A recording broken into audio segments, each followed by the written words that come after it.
स्वागत है दोस्तों आप सभी का उड़ान आईएएस एकेडमी के ई लर्निंग प्लेटफॉर्म में। आप सभी को विदित होगा कि उड़ान आईएएस एकेडमी के द्वारा मुख्य परीक्षा के एक विश्लेषण का सीरीज चलाया जा रहा है, जिसके तहत हम मुख्य परीक्षा में आए हुए सभी प्रश्नों का विश्लेषण कर रहे हैं विषयवार। और ये जो मुख्य परीक्षा है ये 2012 से लेकर 2018 तक के सभी प्रश्नों का क्या किया जा रहा है, यहाँ विश्लेषण किया जा रहा है। इसी क्रम को आगे बढ़ाते हुए आज हम जो विश्लेषण करने वाले हैं वो होगा हमारा विषय भारत की अर्थव्यवस्था एवं छत्तीसगढ़ की अर्थव्यवस्था। और पूरा मुख्य परीक्षा कहां से 2012 से लेकर 2018 तक के जितने भी प्रश्न आए हैं सब्जेक्ट से रिलेटेड उसको हम क्या करेंगे, विश्लेषण करेंगे। और साथ ही हम यह जानेंगे कि किस टॉपिक से कितना पढ़ना क्या है इंपॉर्टेंट है और किस टॉपिक से और किस प्रकार के प्रश्न आने की संभावनाएं बनी हुई हैं।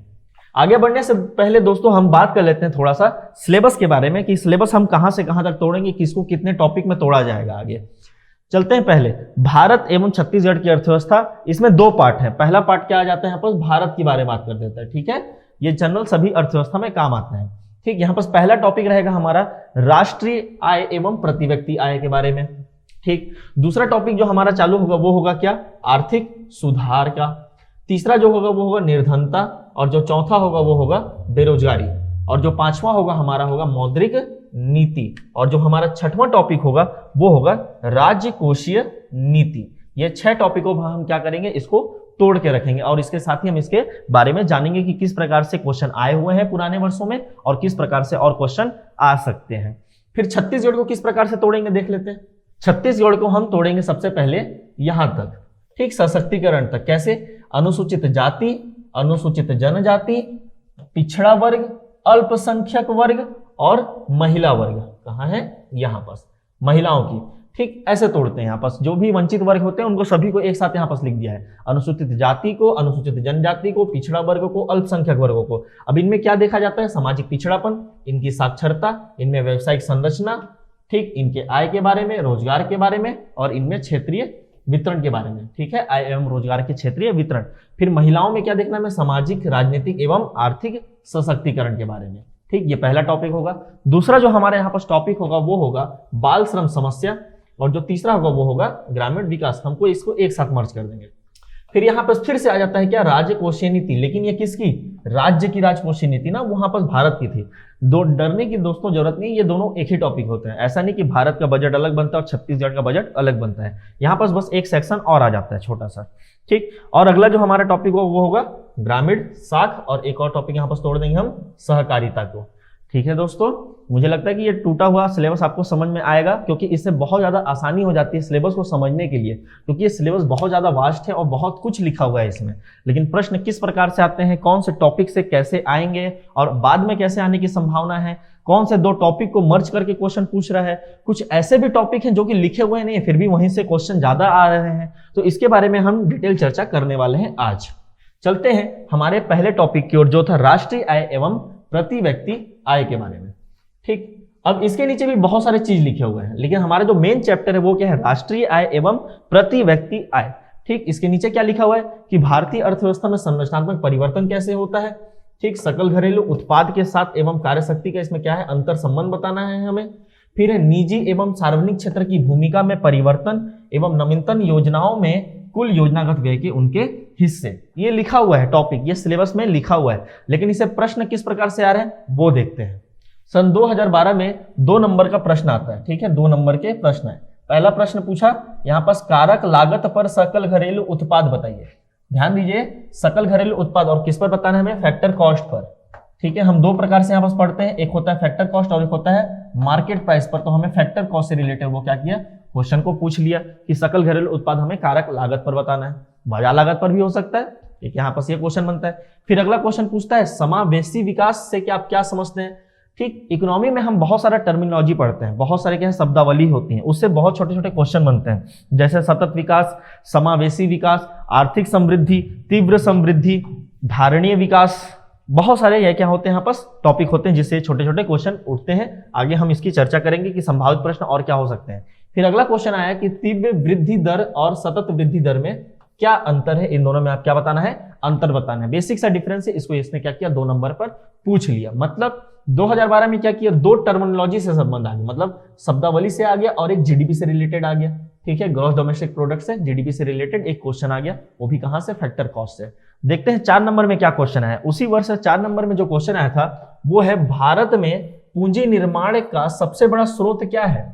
पूंजी निर्माण का सबसे बड़ा स्रोत क्या है, उनमें कौन से क्षेत्र क्या है ज्यादा योगदान करते हैं। ठीक है, उनमें कौन से क्षेत्र का क्या है योगदान है।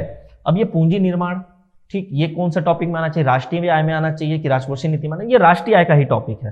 ठीक, लेकिन राष्ट्रीय आय के अंतर्गत हम जब आगे बढ़ते हैं तो सबसे पहले हम पढ़ते हैं कि अर्थव्यवस्था क्या है, अर्थव्यवस्था के क्षेत्र क्या है, अर्थव्यवस्था के प्रकार कैसे हैं, फिर हम पढ़ते हैं आर्थिक तत्व क्या होते हैं, अनार्थिक तत्व क्या होते हैं। तो पता चलता है कि पूंजी एक आर्थिक तत्व है, जो हमारा पूंजी वो क्या है, एक आर्थिक तत्व। अब इसके निर्माण के बारे में किस प्रकार है, क्योंकि यहाँ पर पूंजी निर्माण के बारे में क्वेश्चन पढ़ रहा है, तो यहाँ पर एक टॉपिक पढ़ना पड़ता है हमें। क्या पढ़ना पड़ता है, उत्पादन के संसाधन या उत्पादन के साधन क्या होते हैं, तो उससे रिलेटेड ये क्वेश्चन है।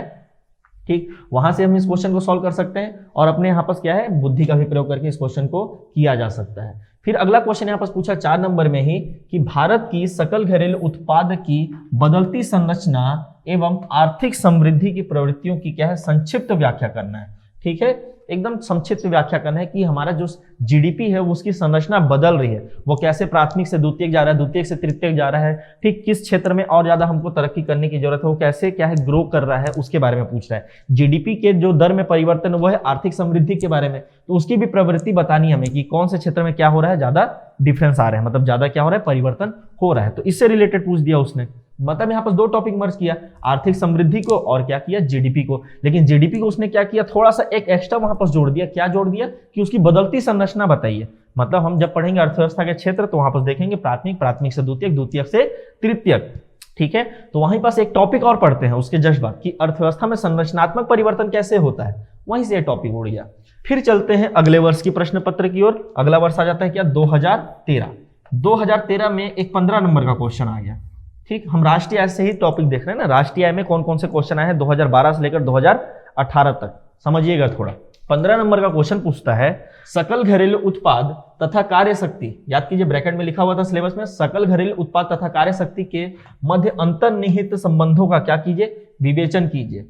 ठीक, कि जीडीपी में और कार्य शक्ति में क्या है, उसमें अंतर्निहित है संबंध क्या है, कि कैसे कार्य शक्ति बढ़ाने से जीडीपी बढ़ सकता है, कार्य शक्ति कम होने से जीडीपी कम हो सकता है। तो बहुत सारे यहाँ पर वास्ट टॉपिक है, अच्छा खासा क्वेश्चन था ये। ठीक, 15 नंबर पे पूछा गया। दोस्तों थोड़ा ध्यान रखिएगा, ये जब प्रश्न आया होगा तो वो ये उस समय 40 नंबर के अंतर्गत पूछा हो गया। पहले क्या होता था कि 40 नंबर का एक प्रश्न आता था जिसके अंतर्गत वो 2-3 प्रश्न पूछता था। जैसे ये हो गया 10 नंबर का, ये 15 का और ये 15 का, तो वहीं से हमने इसे उठाया है ना। ठीक है, तो ये 40 के अंतर्गत होगा, लेकिन हम उसे एज्यूम करके क्या कर रहे हैं, 15 कर रहे हैं। 15 क्यों कर रहे हैं, क्योंकि वर्तमान में हमारे पास सबसे बड़ा क्वेश्चन क्या है, 15 नंबर का ही क्वेश्चन है, जो कि 175 वर्ड पे हमें लिखना है। तो अगर वर्तमान में ये क्वेश्चन आता है तो 15 नंबर से ऊपर का ये क्वेश्चन नहीं होगा। तो क्वेश्चन क्या है, सकल घरेलू उत्पाद तथा कार्य शक्ति के मध्य अंतर्निहित संबंधों का हमें विवेचन करना है। तो हमें यहाँ पर क्या करना है, रिलेशन बताना होगा कि जीडीपी में और कार्य शक्ति में क्या रिलेशन हो सकते हैं।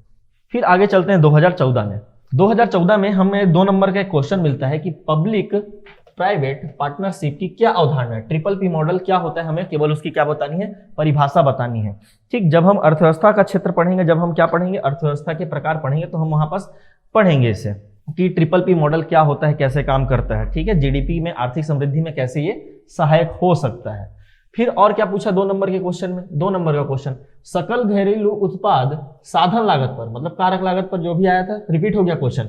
सकल घरेलू उत्पाद बाजार लागत पर, बोला था ना, ये क्वेश्चन बन सकता है, में अंतर स्पष्ट कीजिए। 2014 में ये क्वेश्चन को पूछ लिया गया। ठीक, पहले उसने कारक लागत पर भी पूछा था, अब उसने क्या किया, बाजार लागत। अब उसमें क्या पूछा, इसने डिफरेंस पूछा। तो हमें क्या जानने की ज्यादा आवश्यकता होगी, साधन लागत क्या होता है और बाजार लागत क्या होता है। फिर चलते हैं 2015 में क्या पूछा। इस टॉपिक से 2015 में 2 नंबर के क्वेश्चन आते हैं। क्या आते हैं, व्यय योग्य आय से आप क्या समझते हैं, व्यय योग्य आय से आप क्या समझते हैं। अब ये टॉपिक कहां से आया, जब हम राष्ट्रीय आय पढ़ते हैं, मतलब नेशनल इनकम क्या कर लिया हमने, कैलकुलेट कर लिया, नेशनल इनकम हमने कैलकुलेट कर लिया। तो जब नेशनल इनकम पूरे देश का इनकम हो गया, अब उसमें से हम क्या करेंगे, घटाएंगे तो निजी इनकम आ जाएगा, मतलब निजी आय। निजी आय से हम जाएंगे व्यक्तिगत आय में, व्यक्तिगत आय के बाद क्या आता है, व्यय योग्य आय, मतलब आपके पास खर्च करने के लिए कितना पैसा है, वो क्या कहलाता है, व्यय योग्य आय कहलाता है। तो यहां से उसने टॉपिक पूछा, मतलब वो और नीचे चला गया, राष्ट्रीय आय के बाद उसने और आगे बढ़ गया, वो कहां से चला गया, व्यय योग्य आय से क्या समझते हैं। फिर क्वेश्चन पूछता है, क्या जनसंख्या वृद्धि आर्थिक विकास में बाधक है, समझाइए। ठीक, वो पूछ रहा है ना क्या, ठीक, तो आपको यहाँ पर जस्टिफाई करना पड़ेगा हाँ या नहीं में। आपका जो यहाँ पर क्या कर सकते हैं, आप आंसर को जैसे फ्रेम कर सकते हैं वैसे कर सकते हैं, नहीं भी लिख सकते हैं हाँ भी लिख सकते हैं, दोनों है ना इसका आंसर। ऐसा नहीं कि हाँ भी है और ना भी है, दोनों है। आप जहां से शुरुआत करना चाहें वहां से शुरुआत कीजिए इसको, कि हाँ से शुरुआत करेंगे तो हाँ बाधक है, ठीक, बहुत ज्यादा समस्या है। अगर नहीं से करना चाहते हैं, नहीं है, जनसंख्या है, तो हम उसको क्या करेंगे, मानव संसाधन में बदल देंगे। ठीक, अभी बताया था उत्पादन के साधन, एक टॉपिक हमको वहां पढ़ना है, तो उत्पादन के साधन, जो साधन उसमें पहला ही होता है श्रम, मानव संसाधन के बारे में बात करता है, तो नहीं भी बोल सकते हैं। ठीक, इसे आप रिलेट कर सकते हैं जनांकी लाभांश से। एक टॉपिक हमारे पास आता है जनांकी लाभांश। ठीक दोस्तों, फिर अगला क्वेश्चन पूछा उसने, हरित लेखांकन क्या होता है। हरित लेखांकन क्या होता है, ठीक, इसे समझने के लिए हमें ग्रीन जीडीपी समझना होता है कि ग्रीन जीडीपी क्या होता है, फिर हम बता पाते हैं कि हरित लेखांकन क्या होता है। राजकोषीय नीति में भी ये क्वेश्चन मिलता है हमें, हरित लेखांकन से आप क्या समझते हैं, इसे कैसे बनाया जाता है। फिर 2016 में इस टॉपिक से एक प्रश्न आता है, फिर से 2 नंबर के क्वेश्चन आते हैं। पहले ही क्वेश्चन आ जाता है, राष्ट्रीय आय से आप क्या समझते हैं। सिंपल सा क्वेश्चन है, राष्ट्रीय आय से आप क्या समझते हैं, ये क्वेश्चन पूछ दिया गया। जो हम समझते हैं वो हम यहाँ पर क्या करेंगे, लिखते चले जाएंगे। फिर क्वेश्चन पूछ रहा है वो, जनांकी लाभांश से क्या तात्पर्य है। जनांकी की लाभांश क्या है, इसे हमें समझाना है। ठीक, तो जनसंख्या का लाभ उठाने जनांकी लाभांश कहलाता है, उसको हम समझ सकते हैं। ठीक है, उत्पादन के साधन में से एक टॉपिक निकलता है। फिर से क्वेश्चन पूछते हैं और वो क्वेश्चन रिपीट हुआ कि समावेशी विकास से आप क्या तात्पर्य है, मतलब उससे आप क्या समझते हैं। 2 नंबर का ये क्वेश्चन फिर से रिपीट हो जाता है। इसी वर्ष से देखते हैं 4 नंबर के क्या क्वेश्चन है इस टॉपिक से, राष्ट्रीय आय के टॉपिक से 2016 में 4 नंबर के क्वेश्चन आते हैं कि भारतीय अर्थव्यवस्था में हो रहे आधुनिक परिवर्तन की प्रवृत्ति को बताइए। ठीक, भारतीय अर्थव्यवस्था में हो रहे आधुनिक परिवर्तन, मतलब वो सीधे सीधे लगभग जीडीपी से ही पूछ रहा है कि जीडीपी में कैसे परिवर्तन हो रहा है, प्राथमिक क्षेत्र में, द्वितीय क्षेत्र में, तृतीय क्षेत्र में बताइए। ठीक, कर संरचना में क्या परिवर्तन हो रहा है उसमें समझाइए, मौद्रिक नीति में क्या बदलाव हो रहा है वो समझाइए, सभी चीज बताना है। यहाँ पर सभी टॉपिक क्या हो जाते हैं, इंक्लूड हो जाते हैं। बेसिकली आप इसे आर्थिक सुधार का भी क्या मान सकते हैं, टॉपिक मान सकते हैं, लेकिन ज्यादातर हमारा फोकस यहाँ पर होता है जीडीपी में, मतलब उत्पादन पे ज्यादा फोकस होता है, इसलिए इसको कहाँ रखा मैंने, इस क्वेश्चन को राष्ट्रीय आय के तहत हमने इसे रख दिया। 2017 में देखते हैं किस प्रकार का क्वेश्चन आता है। 2017 में 2 नंबर का एक क्वेश्चन आता है, आर्थिक समृद्धि का क्या अर्थ है। याद कीजिए दोस्तों, मैंने पहले बोला कि शब्दावली से क्वेश्चन आते हैं। शब्दावली, आर्थिक समृद्धि, आर्थिक विकास, सतत विकास, ठीक, धारणीय विकास, राष्ट्रीय आय, निजी आय, व्यक्तिगत आय, व्यय योग्य आय, बहुत सारे छोटे छोटे शब्दावली, तो हरित लेखांकन, बहुत छोटे छोटे शब्दावली होते हैं, वहां से क्वेश्चन आते हैं। एक क्वेश्चन पूछ दिया, आर्थिक समृद्धि से आपका क्या आशय है, फिर से। ठीक, फिर क्वेश्चन रिपीट हो गया, जनसांख्यिकी लाभांश का भारत के लिए महत्व बताइए। ठीक है, फिर से 4 नंबर का क्वेश्चन, 4 नंबर में क्वेश्चन पूछा, भारत में एनएसएसओ राष्ट्रीय आय की गणना कैसे करता है। ठीक है, टॉपिक ही है राष्ट्रीय आय, तो राष्ट्रीय आय की गणना कैसे करते हैं वो हम क्या करते हैं यहाँ पर डिटेल में पढ़ते हैं। जब हम क्या करते हैं, अर्थव्यवस्था पढ़ते हैं, तो उसमें डिटेल में पढ़ते हैं कि एनएसएसओ किस प्रकार से राष्ट्रीय आय की गणना करता है। तो ये क्वेश्चन पूछ दिया उन्होंने फिर से। फिर है अगला क्वेश्चन यहाँ पर कि भारत में लोकतांत्रिक समाजवाद क्या है। भारत में लोकतांत्रिक समाजवाद क्या है, इसे समझाइए। तो ये क्वेश्चन कहाँ पढ़ेंगे हम इस टॉपिक को, जब हम पढ़ेंगे अर्थव्यवस्था के क्या प्रकार, तो वहां पर से क्वेश्चन आएगा कि समाजवादी अर्थव्यवस्था क्या होती है, फिर भारतीय समाजवाद क्या है, इसके बारे में हम जानते हैं। तो वहां से क्वेश्चन को उठा के रख दिया गया है कि भारत में लोकतांत्रिक समाजवाद है, इसके बारे में आप क्या समझ रहे हैं। 2018 आ गया, जब पैटर्न चेंज हो जाता है, तो वर्तमान में क्या क्वेश्चन पूछा, नॉर्मल क्वेश्चन पूछा। एक चीज यहाँ पर दोस्तों आप याद रखिएगा, क्या याद रखिएगा, जब कभी भी सिलेबस चेंज होता है, जब कभी भी पैटर्न चेंज होता है, तो नए सिरे से पेपर लेना चालू करते हैं। नए सिरे से मतलब कि पुराने टॉपिक को भूल जाते हैं, तो शुरुआत के जो टॉपिक होते हैं वहीं से क्वेश्चन आने शुरू हो जाते हैं। किसी भी पेपर, इस साल के आप 2018 का अगर मुख्य परीक्षा का हमारा जो विश्लेषण का सीरीज होगा उसे आप देखे होंगे, इससे पहले जो सीरीज जो चलाई गई थी उसमें हमने पूरा बताया है कि किस प्रकार से क्वेश्चन आ रहे हैं और सामने के टॉपिक से उठ के आ रहे हैं। सामने मतलब जो आपको शुरू में दिखते हैं वो टॉपिक से उठ के आ रहे हैं। तो 2018 का प्रश्न इसी प्रकार से देखेंगे। जब हम अंत में 2018 के प्रश्न का आज चर्चा करेंगे तो वहां पर ये आएगा। क्वेश्चन क्या था, भारत में राष्ट्रीय आय की गणना में तृतीय क्षेत्र के अंतर्गत किन किन सेवाओं को सम्मिलित किया जाता है। मतलब वो सीधा तृतीय क्षेत्र को वो पूछ रहा है कि तृतीय क्षेत्र में आप क्या क्या डाल सकते हैं। तो दोस्तों समझ में आया होगा कि 2012 से लेकर 2018 तक किस किस टाइप का क्वेश्चन पूछा है, कौन सा टॉपिक से, राष्ट्रीय आय के टॉपिक से। चलते हैं एक डिटेल एनालिसिस करते हैं। ठीक है, एक साथ करते हैं, एक ही स्लाइड में करते हैं। शब्दावली क्या क्या पढ़ेंगे, अर्थशास्त्र और अर्थव्यवस्था में सबसे पहले डिफरेंस जानिएगा, आर्थिक वस्तु, आर्थिक सेवा, आर्थिक तत्व और अनार्थिक तत्व के बारे में। फिर अर्थव्यवस्था के क्षेत्र के बारे में डिटेल एनालिसिस की, प्राथमिक क्षेत्र, द्वितीय क्षेत्र, तृतीय क्षेत्र क्या होता है, इसमें परिवर्तन कैसे होता है और किस क्षेत्र के अंतर्गत क्या क्या आता है। फिर देखते हैं प्रकार के बारे में, यहां से क्वेश्चन उठता है, प्रकार को 3 भाग में तोड़ के पढ़ते हैं। पहला स्वामित्व के आधार पर, फिर है आय के आधार पर, फिर वैश्विक संबंध के आधार पर। ये 3 टाइप से पढ़ते हैं। फिर कुछ शब्दावली और आ जाते हैं, आर्थिक समृद्धि, आर्थिक विकास, समावेशी विकास और सतत विकास। फिर बाजार के प्रकार पढ़ते हैं कि बाजार में किस प्रकार का क्या होता है, उत्पादन होता है, और किस टाइप के कितने टाइप के बाजार होते हैं। फिर वही सबसे इंपॉर्टेंट टॉपिक, उत्पादन के साधन। ये एक ऐसा टॉपिक है जिसको पढ़ने से आप अर्थव्यवस्था के बहुत सारे क्वेश्चन को क्या कर सकते हैं, डील कर सकते हैं। ठीक, बहुत ज्यादा इंपॉर्टेंट टॉपिक। फिर पढ़ते हैं हम राष्ट्रीय आय।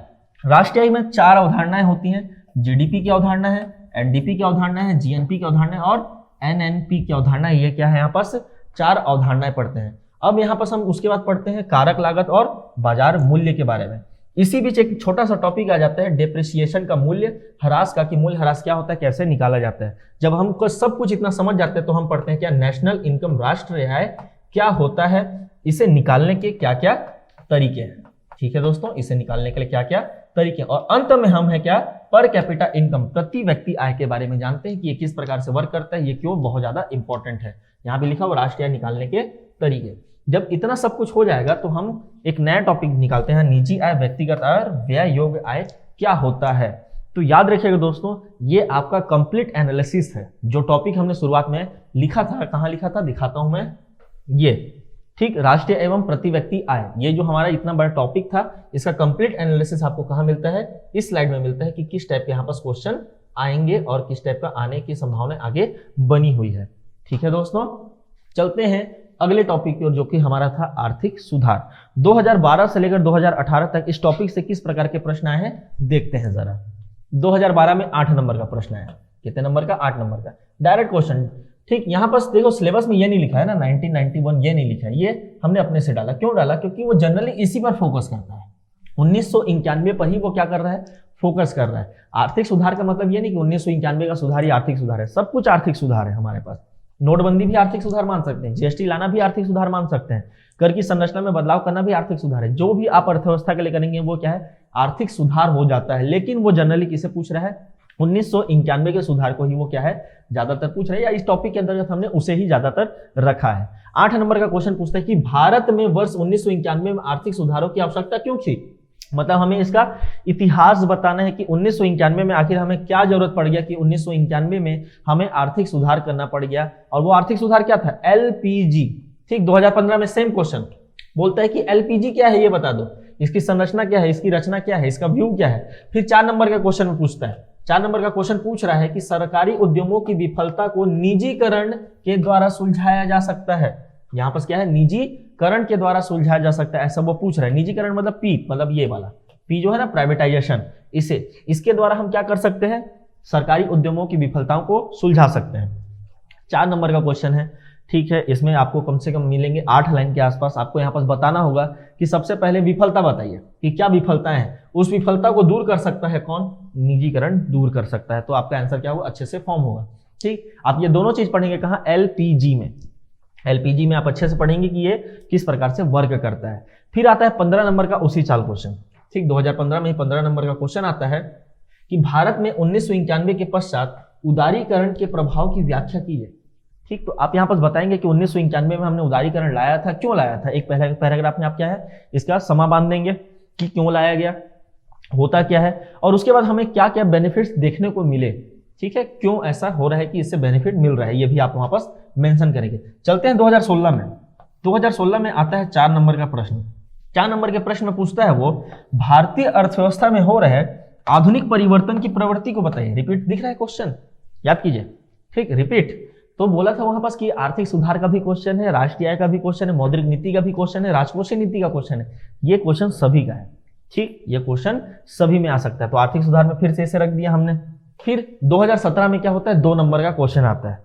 2017 में 2 नंबर के प्रश्न आते हैं। पहला प्रश्न होता है उसमें, स्ट्रेटेजिक बिक्री को समझाइए। स्ट्रेटेजिक मतलब रणनीतिक बिक्री को समझाइए। तो जब हम निजीकरण पढ़ेंगे एलपीजी में, जब हम पी पढ़ेंगे प्राइवेटाइजेशन, तो वहां पर जानेंगे कि निजीकरण 2 प्रकार से होते हैं। उसमें रणनीतिक बिक्री क्या होता है, वहां पर हम इसे चर्चा करते हैं। मतलब एलपीजी से ही क्वेश्चन है यहाँ पर। फिर से रिपीट की भारत की उदारीकृत अर्थव्यवस्था में आयोजन की क्या भूमिका रही है। ठीक है, कि जो नियोजन हम करते हैं उसमें उदारीकृत जो हमारी अर्थव्यवस्था उसमें नियोजन की क्या भूमिका रही है, इसको आप क्या करेंगे यहाँ पर बताएंगे। तो उदारीकरण से इसे रिलेट कर सकते हैं आप। ठीक है, फिर है 15 नंबर का क्वेश्चन आता है वहां पर, आर्थिक सुधारों की अवधि में सार्वजनिक क्षेत्र के प्रति सरकारी नीति को बतलाइए। ठीक, कि आर्थिक सुधार की जो अवधि रही 1991 से लेकर अब तक जो हमारे पास सुधार होते हैं उसमें सरकार का सार्वजनिक क्षेत्र के प्रति नीति क्या है, क्योंकि सरकारी नीति को पूछ रहा है तो सरकार क्या चाहती है सार्वजनिक क्षेत्र के बारे में उसको आपको क्या करना है, बताना होगा कि उसे वो निजीकरण करना चाहती है, कि उसे क्या है बाजार में प्रतिस्पर्धी बनाना चाहती है, कि उत्पादन को बढ़ाना चाहती है, क्वालिटी मेंटेन करना चाहती है, जिस प्रकार की भी वो नीति रखना चाहता है आप उसे क्या करेंगे वहां बताएंगे। अब आता है 2018 बदले हुए सिलेबस में पेपर, फिर से मैं बोला ना ऊपर से टॉपिक पूछेगा। क्या पूछा उसने, उदारीकरण से आप क्या समझते हैं। एलपीजी में केवल उसने क्या पूछा, एल को पूछ लिया, लिबरलाइजेशन को उसने पूछ लिया कि उदारीकरण से आप क्या समझते हैं। छोटा क्वेश्चन है इससे, बचे क्या। ठीक, 2012 से लेकर 2018 तक के हमने सभी प्रश्नों को देखा किससे रिलेटेड, आर्थिक सुधार से रिलेटेड। तो हमें एक चीज यहाँ मिसिंग लगा, वो था क्या, वैश्वीकरण। तो हम वैश्वीकरण को जरूर पढ़ेंगे।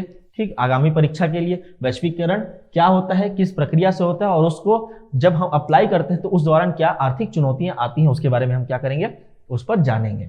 तो ये संभावित प्रश्न हो सकते हैं। और जो 2012 से 2018 तक आएगा वो तो पूरी तरीके से संभावित है क्योंकि क्वेश्चन रिपीट हो रहे हैं, आपको यहाँ पर साफ साफ दिख रहा होगा। चलते हैं अगले टॉपिक की ओर जो कि था हमारा निर्धनता, जिसे हम गरीबी के नाम से जानते हैं। बहुत गरीबी है, देखते हैं 2012 में तो प्रश्न ही नहीं है। 2013 में क्वेश्चन आता है 2 नंबर का, उसमें पूछता है कि भारत में गरीबी, 2 नंबर का क्या है यहाँ पास प्रश्न है और पूछा क्या, भारत में गरीबी रेखा किस प्रकार से सुनिश्चित की जाती है। ठीक, तो गरीबी के टॉपिक में ही पढ़ते हैं कि गरीबी क्या होती है, गरीबी का निर्धारण कैसे करते हैं। तो गरीबी का निर्धारण गरीबी रेखा से करते हैं, लेकिन गरीबी रेखा बनाई कैसी जाती है उस पर क्वेश्चन पूछा है। तो किस प्रकार से ये सुनिश्चित की जा रही है। ठीक है, मतलब यहाँ पर उपभोक्तम आय वर्ग को बताना होता है। ठीक है, कि कितना हमारा क्या है उपभोग व्यय है, उसे यहाँ बताना पड़ेगा, वो चाहे कैलोरी के टर्म्स हो चाहे वो किसी भी संस्था के टर्म में हो। बहुत सारी समितियां अलग अलग प्रकार से गरीबी रेखा को निर्धारण करने के लिए वो फॉर्मूला बताते रहती हैं। फिर क्वेश्चन पूछता है कि भारत में गरीबी के क्या मापदंड हैं, ये बताइए भारत में गरीबी के मापदंड क्या है। तो अलग अलग समिति ने अलग अलग मापदंड दिया है। लेटेस्ट समिति उस समय का जो भी रहेगा आप उसे क्या करते हैं वहां पर बता देते हैं। जैसे वर्तमान में तो रंगराजन समिति और तेंदुलकर समिति इंपॉर्टेंट है। ठीक है, तो 2014 में फिर से क्वेश्चन 2 नंबर का, तेंदुलकर समिति ने भारत में गरीबी रेखा को किस प्रकार से परिभाषित किया। तेंदुलकर समिति ने भारत में गरीबी रेखा को किस प्रकार से परिभाषित किया, बताया ना। गरीबी रेखा हर समिति क्या करती है, अलग अलग टाइप से वो परिभाषित करती रहती है। फिर उसी साल 15 नंबर का क्वेश्चन प्रश्न पूछ रहा है वो, भारत में गरीबी उन्मूलन एवं रोजगार सृजन की नीतियों की क्या करना है, समीक्षा करना है। कि भारत में अभी तक जो गरीबी उन्मूलन के लिए, रोजगार सृजन के लिए जो जो नीतियां अपनाई गई हैं उनके क्या करना है, ठीक एनालिसिस करना है, हमें समीक्षा करना है। उसमें योजनाएं पकड़िए, ठीक योजनाओं के नाम बताइए, उसमें क्या होता है क्या नहीं हुआ, ठीक उसने कितना काम किया कितना नहीं किया, और उसमें क्या करना है आपको भी अपने कुछ पॉइंट रखने होंगे कि हाँ ऐसा किया जा सकता है। प्रशासनिक अधिकारी बनने वाले हैं तो आपसे ये उम्मीद की जाती है हर एक समस्या का आप क्या करें, समाधान अवश्य बताएं। 2016 में 2 नंबर का प्रश्न आ रहा है। 2 नंबर का प्रश्न पूछ रहा है कि भारत में गरीबी रेखा के निर्धारण के क्या आधार हैं। फिर से वही रिपीटेड, गरीबी क्या होता है, गरीबी रेखा कैसे निर्धारित की जाती है, कौन कौन सी समिति थी, कौन सी समिति ने किस प्रकार से गरीबी रेखा बताया, गरीबी को दूर करने के लिए कौन कौन सी योजना है उसकी समीक्षा कीजिए। खत्म हो जाता है गरीबी का टॉपिक इतना ही में। देख लेते हैं 15 नंबर का क्या क्वेश्चन आ रहा है, मनरेगा की विशेषताओं को बताइए। महात्मा गांधी राष्ट्रीय ग्रामीण रोजगार गारंटी अधिनियम की मुख्य विशेषताओं और उनकी उपलब्धियों को क्या करना है, स्पष्ट करना है कि उसमें क्या लक्ष्य रखा गया और उसकी विशेषताएं की थी और उसमें उपलब्धि क्या है। इस अधिनियम के क्रियान्वयन की चुनौतियों का भी उल्लेख करना है कि इस एक्ट को जो लागू करने में क्या क्या चुनौतियां आई हैं उसके बारे में हमें बताना होगा। 2018 15 नंबर का क्वेश्चन आता है। ठीक, 2018 लेटेस्ट पेपर बताया था कि ऊपर से ही टॉपिक आ जाएगा, आ गया। भारत में गरीबी उन्मूलन कार्यक्रम का मूल्यांकन कीजिए कि भारत में गरीबी उन्मूलन के कार्यक्रम किस प्रकार से चल रहे हैं, उनका क्या करना है, मूल्यांकन करना है। Repeat question. चलते हैं संभावित प्रश्न की ओर। ठीक, यहां पर से एक टॉपिक आप हमेशा याद रखिएगा, तैयार करिएगा, बहुआयामी निर्धनता सूचकांक क्या होता है, MPM multi dimensional poverty index के बारे में। यूएनडीपी से बनाता है, सारे देश इसे लगभग क्या है लागू कर रहे हैं। तो भारत में भी ये क्या है बहुत ज्यादा जोर शोर से चल रहा है, इसीलिए आप यूएनडीपी के द्वारा जो एमपीआई बनाया गया है उसे आप ध्यान में रखेंगे। एक यहाँ पर टॉपिक नहीं पूछा गया आज तक, गरीबी का दुष्चक्र क्या होता है उसके बारे में, और गरीबी उन्मूलन की जितनी भी योजना है उसे करेंगे। कुछ योजना मैंने यहाँ लिखी हुई, मुद्रा योजना, जनधन योजना, आवास योजना, प्रधान दीनदयाल उपाध्याय योजना और मनरेगा, और भी बहुत सारी है, आप उसे क्या करेंगे ध्यान में रखेंगे। योजनाओं को आप जरूर पढ़ेंगे गरीबी उन्मूलन के लिए। दोस्तों अगला जो टॉपिक है वो है बेरोजगारी का। बेरोजगारी से सन 2012 में 4 नंबर का प्रश्न आता है।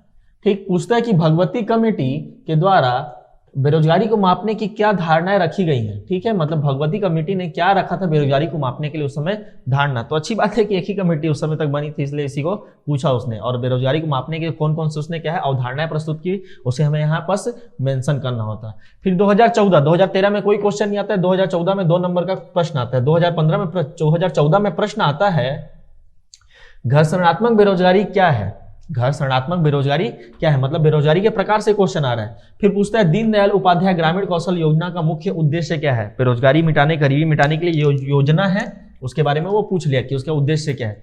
फिर उसी साल 8 नंबर का प्रश्न आता है कि काम का अधिकार क्या है। ठीक, काम पाने का अधिकार क्या है। मनरेगा योजना में अपने उद्देश्यों को प्राप्त करने के लिए कहां तक सफल रही है। फिर से वो समीक्षा ही है।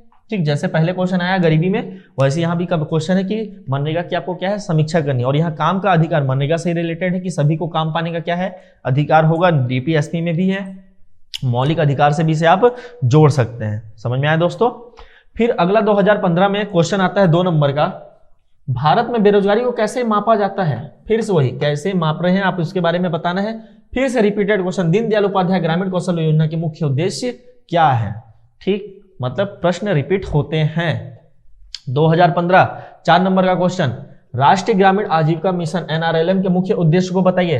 ठीक है, राष्ट्रीय ग्रामीण आजीविका मिशन के मुख्य उद्देश्य को बताइए, मतलब बेरोजगारी से रिलेटेड जितने भी योजनाएं हैं उसके उद्देश्य को आपको पढ़ना है, वो कैसे काम करती हैं वो पढ़ना है। ठीक, वो अपनी समीक्षा भी करनी है कि कहां तक हो पाया और कहां तक नहीं हो पाया।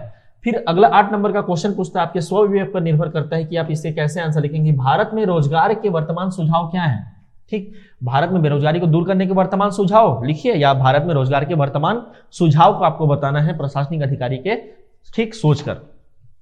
अगला क्वेश्चन 2016 में पूछ रहा है 2 नंबर का। ठीक, 2 नंबर क्वेश्चन है संरचनात्मक बेरोजगारी का क्या आशय है। फिर से बेरोजगारी के प्रकार से क्वेश्चन आता है, संरचनात्मक बेरोजगारी का क्या आशय है। 2017 4 नंबर का क्वेश्चन आता है, प्रच्छन्न बेरोजगारी का क्या स्पष्ट कीजिए।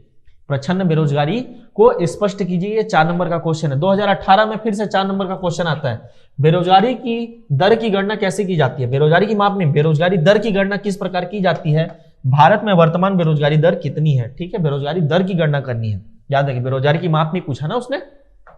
संभावित प्रश्न क्या हो सकते हैं आने वाले दिनों में। ठीक, पुराने तो क्वेश्चन आ चुके हैं वो तो रहेंगे ही, नए क्वेश्चन में क्या बन सकते हैं, बेरोजगारी प्रकार। चक्री बेरोजगारी को नहीं पूछा, शिक्षित बेरोजगारी, शहरी बेरोजगारी, मौसमी बेरोजगारी और अल्प रोजगार, इनके ऊपर आप तैयार करेंगे 2 नंबर और 4 नंबर के क्वेश्चन। फिर बेरोजगारी की अवधारणाओं को बताने। ठीक, माप को और अवधारणा एक ही बात है यहाँ पर, सामान्य स्थिति, साप्ताहिक स्थिति और दैनिक स्थिति, तीनों के बारे में बताएंगे कि ये तीनों माप कैसे किए जाते हैं और अवधारणाएं कैसी हैं। फिर बेरोजगारी के संबंध में एक नियम प्रस्तुत किया है किसने, ओकुन ने। ओकुन का नियम को भी आप यहाँ पर क्या करेंगे, रेडी रखेंगे। कितने वर्ड में, 60 वर्ड में। ठीक है, 4 नंबर पे आप इसे तैयार रखेंगे।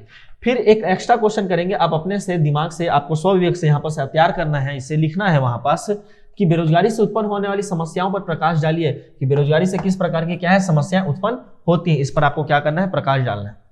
कुछ क्वेश्चन बेरोजगारी दर से क्वेश्चन आ चुका है, तो हो सकता है कि आने वाले दिनों में क्वेश्चन है श्रम बल क्या है, कार्यबल क्या है, इन दोनों में अंतर क्या है, और श्रम आपूर्ति और श्रम बल में क्या है अंतर बताइए। तो आप इन सभी क्वेश्चनों को क्या करेंगे, तैयार करेंगे। ठीक, ये सभी आपके 60 वर्ड के आसपास तैयार करके आपको रखना है। ठीक, पुराने क्वेश्चन इंपॉर्टेंट है, नए क्वेश्चन में आप इसे और ऐड करेंगे। अगला जो हमारा टॉपिक है वो है मौद्रिक नीति। ठीक, बहुत वास्ट टॉपिक है दोस्तों, ये मुद्रा से रिलेटेड जितना भी मुद्रा बाजार, पूंजी बाजार, उसमें सभी चीज को इसमें इंक्लूड कर दिया है। बैंक को भी इंक्लूड कर दिया, मुद्रा स्फीति को भी इंक्लूड कर दिया, सभी चीज को इंक्लूड कर दिया। टॉपिक इतना ही है, बस हमारे सिलेबस में टॉपिक इतना ही लिखा हुआ है, लेकिन प्रश्न के आप क्या देखेंगे, उसकी सीमा देखेंगे, कहां तक वो जा रहा है। देखते हैं कैसे। ठीक, एक एक करके समझते चले जाएंगे। 2012 में 2 नंबर का प्रश्न आता है। 2012 में 2 नंबर के क्या प्रश्न आया कि रिवर्स रेपो रेट से आप क्या समझते हैं, या रिवर्स रेट से आप क्या समझते हैं, RRR, रिवर्स रेपो रेट से आप क्या समझते हैं। फिर पूछता है नगद कोष अनुपात क्या है, CRR, और वैधांतिक तरलता अनुपात क्या है, CRR को पूछा उसने और SLR को पूछा। 2 नंबर का सबका उसने डेफिनेशन पूछ लिया। ठीक है, अंतर भी पूछ लिया। 15 नंबर पे क्या प्रश्न आता है, देखिए एटलीस्ट तो ये सिलेबस में ही नहीं है, फिर भी ये 15 नंबर का क्वेश्चन है उस साल। क्या है ये, रुपए की परिवर्तनशीलता से आप क्या समझते हैं, रुपए की परिवर्तनशीलता से आप क्या समझते हैं। ठीक, ये कहां आना चाहिए टॉपिक, विदेशी बाजार में आना चाहिए। ठीक है, विदेशों से जब हम व्यापार करते हैं तो वहां पर इसके टर्मिनोलॉजी को यूज करते हैं कि रुपए की परिवर्तनशीलता क्या है। चालू एवं पूंजी खाता के संदर्भ में उसे क्या करना है, हमें स्पष्ट करना है कि रुपए की परिवर्तनशीलता क्या है, मतलब डॉलर का मनी में चेंज होना है, रुपया में चेंज होना है, क्या है ये बताना है हमको। वो भी पूंजी खाते पर कैसे चेंज होता है और चालू खाते पर चेंज कैसे होता है। भारत सरकार ने क्या रखा है, चालू खाते पर पूर्ण रखा है या पूंजी खाते पर पूर्ण परिवर्तनीयता रखी है। इसके संबंध में 2-4 कमेटी भी यहाँ पर गठित हो चुकी है, उसके भी आप यहाँ पर क्या है मेंशन कर सकते थे। 15 नंबर का क्वेश्चन है। ठीक, दोबारा इस प्रकार के क्वेश्चन नहीं पूछा उसने। ठीक, आगे बढ़कर बहुत ज्यादा उसने क्वेश्चन नहीं पूछा, अपने आप को रोक के रखा सीजीपीएससी ने, लेकिन इस क्वेश्चन को आप तैयार कर लेंगे। ठीक है, विदेशी संबंध से आप चालू खाते को तैयार करेंगे, पूंजी खाते को तैयार करेंगे, इसकी संरचना देखेंगे कि कैसे ये संरचना होती है, फिर इसमें व्यापार घाटा भी देखेंगे। ठीक, और उसमें रुपए की पूर्ण परिवर्तनशीलता भी देखेंगे। 2013 2 नंबर का प्रश्न, गैर बैंकिंग वित्तीय संस्थान क्या है। ठीक, देखो यहाँ पर लिखा हुआ है भारतीय बैंकिंग एवं गैर वित्तीय बैंकिंग संस्थान के स्वरूप, उसी से क्वेश्चन उठा के पूछता है वो गैर बैंकिंग वित्तीय संस्थान से आपका क्या आशय है। एनबीएफआई को उसने पूछ लिया। ठीक है, एनबीएफआई को उसने पूछ लिया कि इससे आपका क्या आशय है। फिर पूछता है वो कि भारतीय मुद्रा बाजार एवं पूंजी बाजार के मध्य क्या अंतर है। बताया ना, पूरा मुद्रा और पूंजी से रिलेटेड है ये पूरा का पूरा टॉपिक। केवल लिख दिया उसने मौद्रिक नीति, लेकिन वो पूरा का पूरा पूछ रहा है। मुद्रा बाजार पूछ रहा है, पूंजी बाजार पूछ रहा है, ठीक है, विदेशी बाजार को भी पूछ रहा है, ठीक, रुपए की परिवर्तनशीलता भी पूछ रहा है, मौद्रिक नीति भी पूछ रहा है, बैंक भी पूछ रहा है और रिजर्व बैंक ऑफ इंडिया को भी वो पूछ रहा है। ठीक, 2013 में ही एक और क्वेश्चन आता है, अग्रणी बैंक योजना क्या है। ठीक, एक योजना चली थी अग्रणी बैंक योजना, आरबीआई ने इसे क्या किया था, लॉन्च किया था। फिर बैंकों के लिए अग्रणी बैंक योजना थी, एक जिला एक बैंक को देखना होता था। ठीक, इसके बारे में आप देखिएगा कि अग्रणी बैंक योजना क्या है। इजी क्वेश्चन है। ठीक, एक ही 2 योजनाएं चलती है, बहुत ज्यादा योजनाएं चलती नहीं है बैंकिंग सेक्टर से रिलेटेड। ठीक, अग्रणी बैंक योजना बहुत पुरानी योजना है, आज भी ये चली रही है। फिर है 4 नंबर का प्रश्न। 4 नंबर के प्रश्न में पहला पूछता है प्रत्यक्ष लाभ हस्तांतरण क्या है। बैंकिंग से रिलेटेड हम इसे मान सकते हैं, जनधन योजना से रिलेटेड मान सकते हैं। ठीक है, फाइनेंशियल इंक्लूजन से मान सकते हैं इसे, कि हम डीबीटी के बारे में क्या जानते हैं। ठीक, प्रत्यक्ष लाभ हस्तांतरण क्या है इसके बारे में हम बताना है। उसी साल फिर से सेम क्वेश्चन पूछा, मतलब उसी साल 2 क्वेश्चन पूछा, वो भी सेम प्रत्यक्ष लाभ हस्तांतरण का क्या अर्थ है। ठीक, अब बोलोगे 4 नंबर में कैसे तो पूछ दिया। उस समय क्या था, इकोनॉमी 3 पार्ट में बटा हुआ था। ठीक, कोई भी पेपर होता था तो उसके 5 भाग थे, भाग 1, भाग 2, भाग 3, भाग 4 और भाग 5। ये 5 भाग है। जैसे आजकल 1, 2 और जैसे आजकल केवल 3 पार्ट है, पार्ट 1, पार्ट 2 और पार्ट 3 पार्ट होते हैं। तो पार्ट 1 में ही इकोनॉमी हो गया। उस समय क्या था ना, पार्ट 1, पार्ट 2 और पार्ट 4 में इकोनॉमी हुआ करता था। ठीक है, तो पार्ट 2 से भी क्वेश्चन पूछ डाला था, पार्ट 4 से भी सेम क्वेश्चन उसने पूछ डाला था, इसीलिए वो 4 नंबर का 2 क्वेश्चन एक साथ आ गया था। ठीक, तो प्रत्यक्ष लाभ हस्तांतरण उसी साल फिर से रिपीट हो जाता है उसी प्रश्न पत्र में। ठीक है, 2013 में फिर से उसी वर्ष 8 नंबर में प्रश्न पूछा जाता है कि भारत में मौद्रिक नीति के घटकों की व्याख्या कीजिए, कि भारत में मौद्रिक नीति कैसे घटक है। तो इसको दोनों टाइप से बांट सकते थे, गुणात्मक और मात्रात्मक, दोनों टाइप से बांटिए और पूरा का पूरा घटक लिखिए कि आरबीआई किस प्रकार से मौद्रिक नीति की क्या करता है, संरचना चलाता है, उसको आपको बताना पड़ेगा। फिर 15 नंबर का क्वेश्चन आता है कि सार्वजनिक ऋण तथा मौद्रिक नीति के मध्य क्या संबंध है। ठीक, ध्यान दीजिएगा, ये जो क्वेश्चन है वो राजकोषीय नीति का है, ये जो क्वेश्चन है वो मौद्रिक नीति का है, लेकिन दोनों के बीच में उसने संबंध पूछा। इस कारण से हमने इस प्रश्न को इस जगह पर रखा हुआ है कि सार्वजनिक ऋण से मौद्रिक नीति किस प्रकार से प्रभावित होगी। ठीक, आपको यहाँ पर अंतर संबंध समझाना होगा। 2014 की ओर चलते हैं। 2014 में 2 नंबर का प्रश्न आता है, परिशोधन कोष के क्या उद्देश्य हैं उसे बताइए। परिशोधन कोष क्या होता है उसके बारे में आपको बताना है। बैंक से रिलेटेड एक टर्मिनोलॉजी है कि जब कभी भी हमें क्या देना आता है, ठीक, पैसे को चुकाना होता है, तो उसके लिए एक अलग से हम कोष बनाए रखते हैं कि आने वाले दिनों में क्या है, उधारी चुकाने में दिक्कत मत हो। परिशोधन कोष के बारे में आपको वहां पर जानकारी देनी थी। उसी वर्ष 4 नंबर पे प्रश्न पूछता है, किन कारणों से मुद्रास्फीति को निरंतर उपभोक्ता मूल्य सूचकांक के साथ जोड़ा जा रहा है। ठीक है, मतलब उपभोक्ता मूल्य सूचकांक के साथ किसे जोड़ा जा रहा है, मुद्रास्फीति को जोड़ा जा रहा है। तो जाहिर सी बात है किसी और चीज से भी जोड़ता होगा। जी हाँ, इसे जोड़ा जाता है थोक मूल्य सूचकांक के साथ भी। 2014 के आसपास क्या हुआ था कि थोक मूल्य सूचकांक के स्थान पर उपभोक्ता मूल्य सूचकांक को क्या किया गया, मुद्रास्फीति गणना के लिए शामिल कर लिया गया था। इसलिए वहां पर वर्तमान समय की घटना थी, इस कारण से इस प्रश्न को पूछा गया। ऐसा नहीं है कि वर्तमान में नहीं है, वर्तमान भी यह प्रश्न पूछा जा सकता है। चलते हैं 2015 में।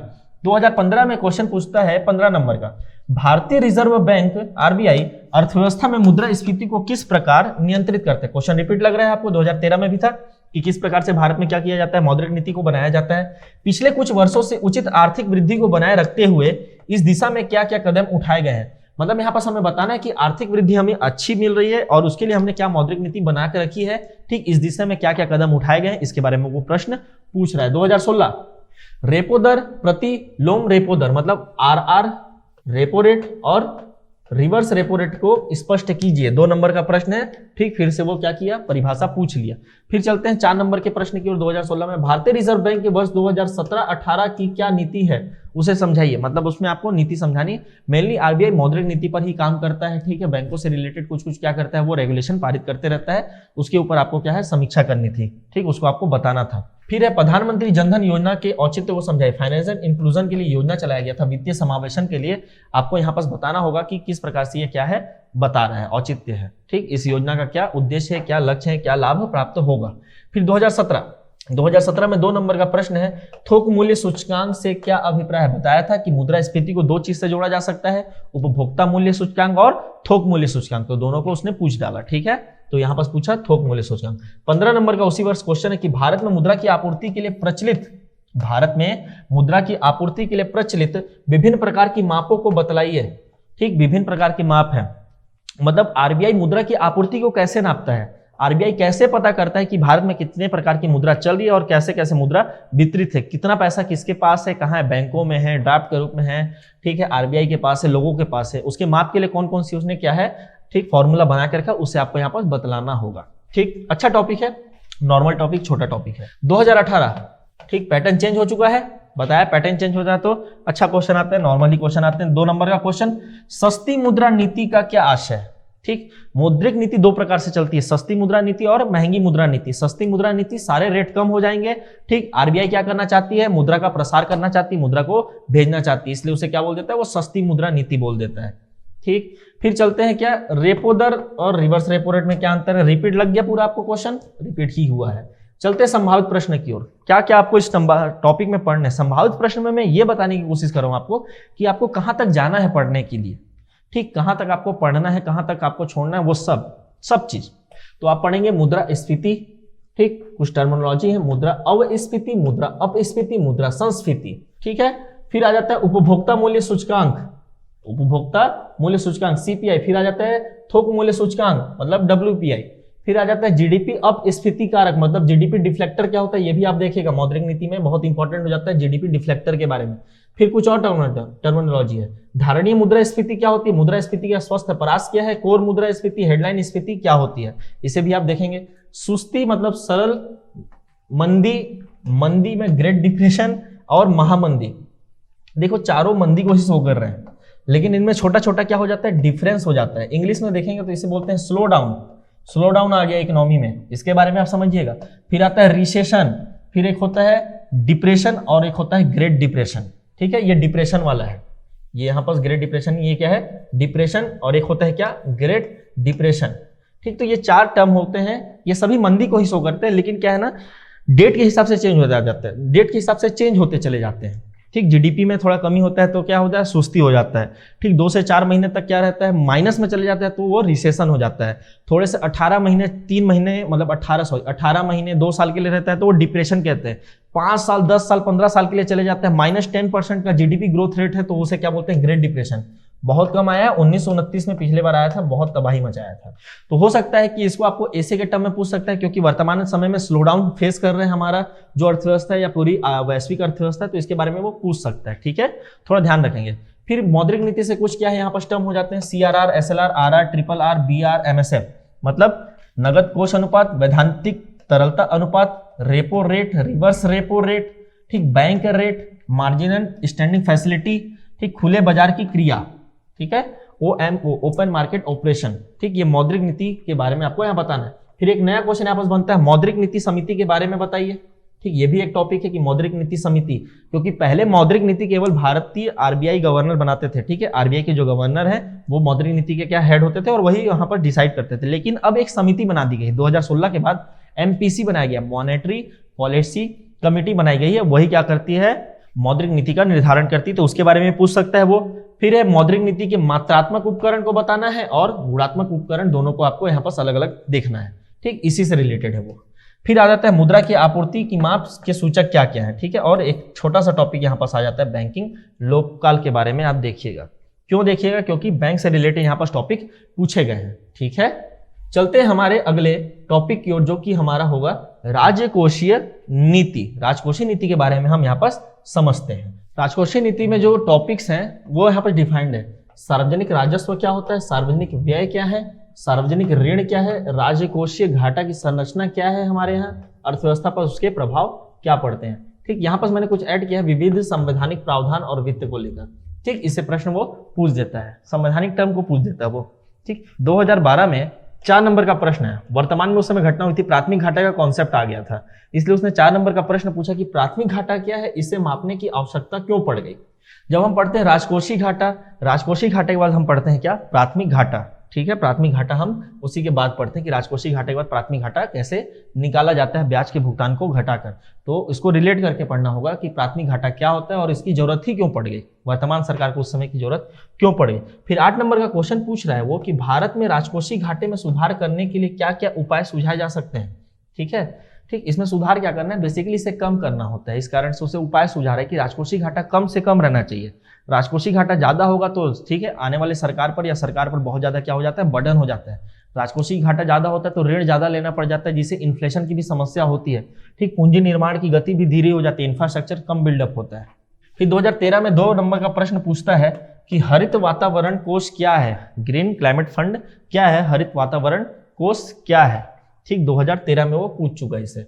फिर 15 नंबर का उसी वर्ष क्वेश्चन पूछ रहा है, ठीक, टॉपिक से डायरेक्ट उठा के पूछा उसने कि सार्वजनिक ऋण के क्या लाभ तथा भार होते हैं। ठीक, सार्वजनिक ऋण के लाभ हैं, थोड़ा देखिए क्या लिखा है, सार्वजनिक ऋण के लाभ क्या है और उसके भार क्या क्या है। ठीक, उसके अंतर्गत किसके किसे आप शामिल करते हैं। एक देश में सार्वजनिक ऋण कैसे मुद्रास्फीति को प्रभावित कर सकता है, इसके बारे में आपको बताना होगा। ठीक है, तो इसमें आप बताएंगे कि क्या होता है, सार्वजनिक ऋण ज्यादा आ गया तो क्या होगा, कम आ गया तो क्या होगा। ठीक, लोगों से लेना ज्यादा ठीक रहता है या नहीं रहता है, या आरबीआई से लेना ठीक रहता है कि विदेशों से लेना ठीक रहता है कि पैसा छापना ज्यादा सही रहता है। ठीक, आप मुद्रास्फीति से उसे रिलेट करेंगे, महंगाई से, मंदी से आप उसे रिलेट करेंगे। फिर क्वेश्चन पूछता है कि सार्वजनिक ऋण और मौद्रिक नीति के मध्य क्या संबंध है। सेम क्वेश्चन याद कीजिए, वहां पर मौद्रिक नीति में ही बोला था, इस क्वेश्चन को यहाँ भी डालेंगे। ठीक, तो सार्वजनिक ऋण लेने से मौद्रिक नीति के बीच में क्या संबंध है उसे आपको बताना है यहाँ पास। ठीक है दोस्तों, 2014 में 2 नंबर का प्रश्न पूछ रहा है वो पहला कि क्या सरकार के द्वारा कर लगाने का एकमात्र उद्देश्य आय जुटाना होता है। ठीक, राजकोषीय नीति में हम बजट पढ़ते हैं, फिर कर संरचना भी पढ़ते हैं, बजट भी पढ़ते हैं और कर संरचना भी पढ़ते हैं। तो हम यहाँ पर टैक्स के बारे में पूरा डिटेल पढ़ते हैं कि टैक्स क्या होता है, कितने प्रकार से होता है, कैसे लगाया जा सकता है, कौन वसूल कर सकता है, किसे उसे अलग कर सकते हैं। तो यहाँ पर आपको यहाँ पर जानना होगा कि क्या कर वसूलना क्या होता है। ठीक, सरकार केवल क्या पैसे के लिए कर लगाती है या कोई और पर्पज है उसके पीछे कर लगाने का। फिर पूछता है वैल्यू एडेड टैक्स या मूल्य आवर्धित कर क्या है, उसके बारे में वो क्या है पूछ रहा है यहाँ पर, मूल्य आवर्धित कर क्या होता है। 4 नंबर के क्वेश्चन, 4 नंबर के प्रश्न में पहला प्रश्न पूछ रहा है भारत में सार्वजनिक राजस्व के विभिन्न स्रोतों की क्या करना है, विवेचना करना है। ठीक, कि भारत में राजस्व किस प्रकार से आ रहा है। ठीक, भारत में सार्वजनिक राजस्व किस प्रकार से आ रहा है। ठीक, एक होता है कर राजस्व, दूसरा होता है गैर कर राजस्व, हमें उसे बताना होगा। ठीक है दोस्तों, फिर पूछता है कि भारत में करों के अधिरोपण के क्या स्तर है, मतलब कौन कौन से स्तर पर क्या है कर लगाए जाते हैं, तथा कर विभिन्न स्रोतों पर क्यों अधिरोपित किए जाते हैं, अलग अलग स्रोत पर क्यों अधिरोपित किए जा रहे हैं, उसके बारे में आपको यहाँ पर डिटेल चर्चा करनी होगी। उस समय तक जीएसटी का कोई कॉन्सेप्ट नहीं था। ठीक, अगर रहता तो वहां पर एक ही स्तर पर वसूल करते, लेकिन अब क्या उस समय था नहीं जीएसटी, तो अलग अलग स्तर पर हम वसूल कर रहे हैं, तो उससे आपको वहां पर क्या है डिस्क्राइब करना होगा। उसी खामी को दूर करने के लिए हमने क्या किया, जीएसटी अपना लिया। तो अगला हमारा स्लाइड आता है यहाँ पर क्या, 15 नंबर का 2014 में जो प्रश्न आया था। ठीक, 2 प्रश्न आए यहाँ पर। पहला प्रश्न बोल रहा है कि भारत में संघीय वित्त की समस्याओं की विवेचना कीजिए, कि भारत में जो फेडरल गवर्नमेंट है उसमें जो समस्याएं चल रही वित्त को लेकर, ठीक, राज्यों से रिलेटेड, ठीक, टैक्स वसूलने से रिलेटेड, ठीक, कर को लगाने से रिलेटेड बहुत सारी क्या है समस्या उत्पन्न है, अनुदान को रिलेटेड बहुत सारी समस्या है, संघीय वित्त को लेकर वित्त आयोग से भी रिलेटेड समस्या है। तो उनके सभी समस्याओं को यहाँ पर क्या है आपको बताना है, विवेचना करना है, उस पर ठीक है प्रकाश डालना है। फिर क्वेश्चन पूछ रहे हैं कि भारतवर्ष में राजकोषीय नीति की प्रमुख विशेषताएं की व्याख्या कीजिए, कि भारत में राजकोषीय नीति की प्रमुख विशेषताएं क्या है, बजट है, कर संरचना है, किस प्रकार से बनाया जाता है, ये सभी उसकी क्या हो जाती हैं विशेषताएं हो जाती हैं। ऋण किस प्रकार से लिया जाता है, उसका मोचन कैसे किया जाता है, ये भी उसकी क्या है विशेषता है। 2015 क्वेश्चन रिपीट।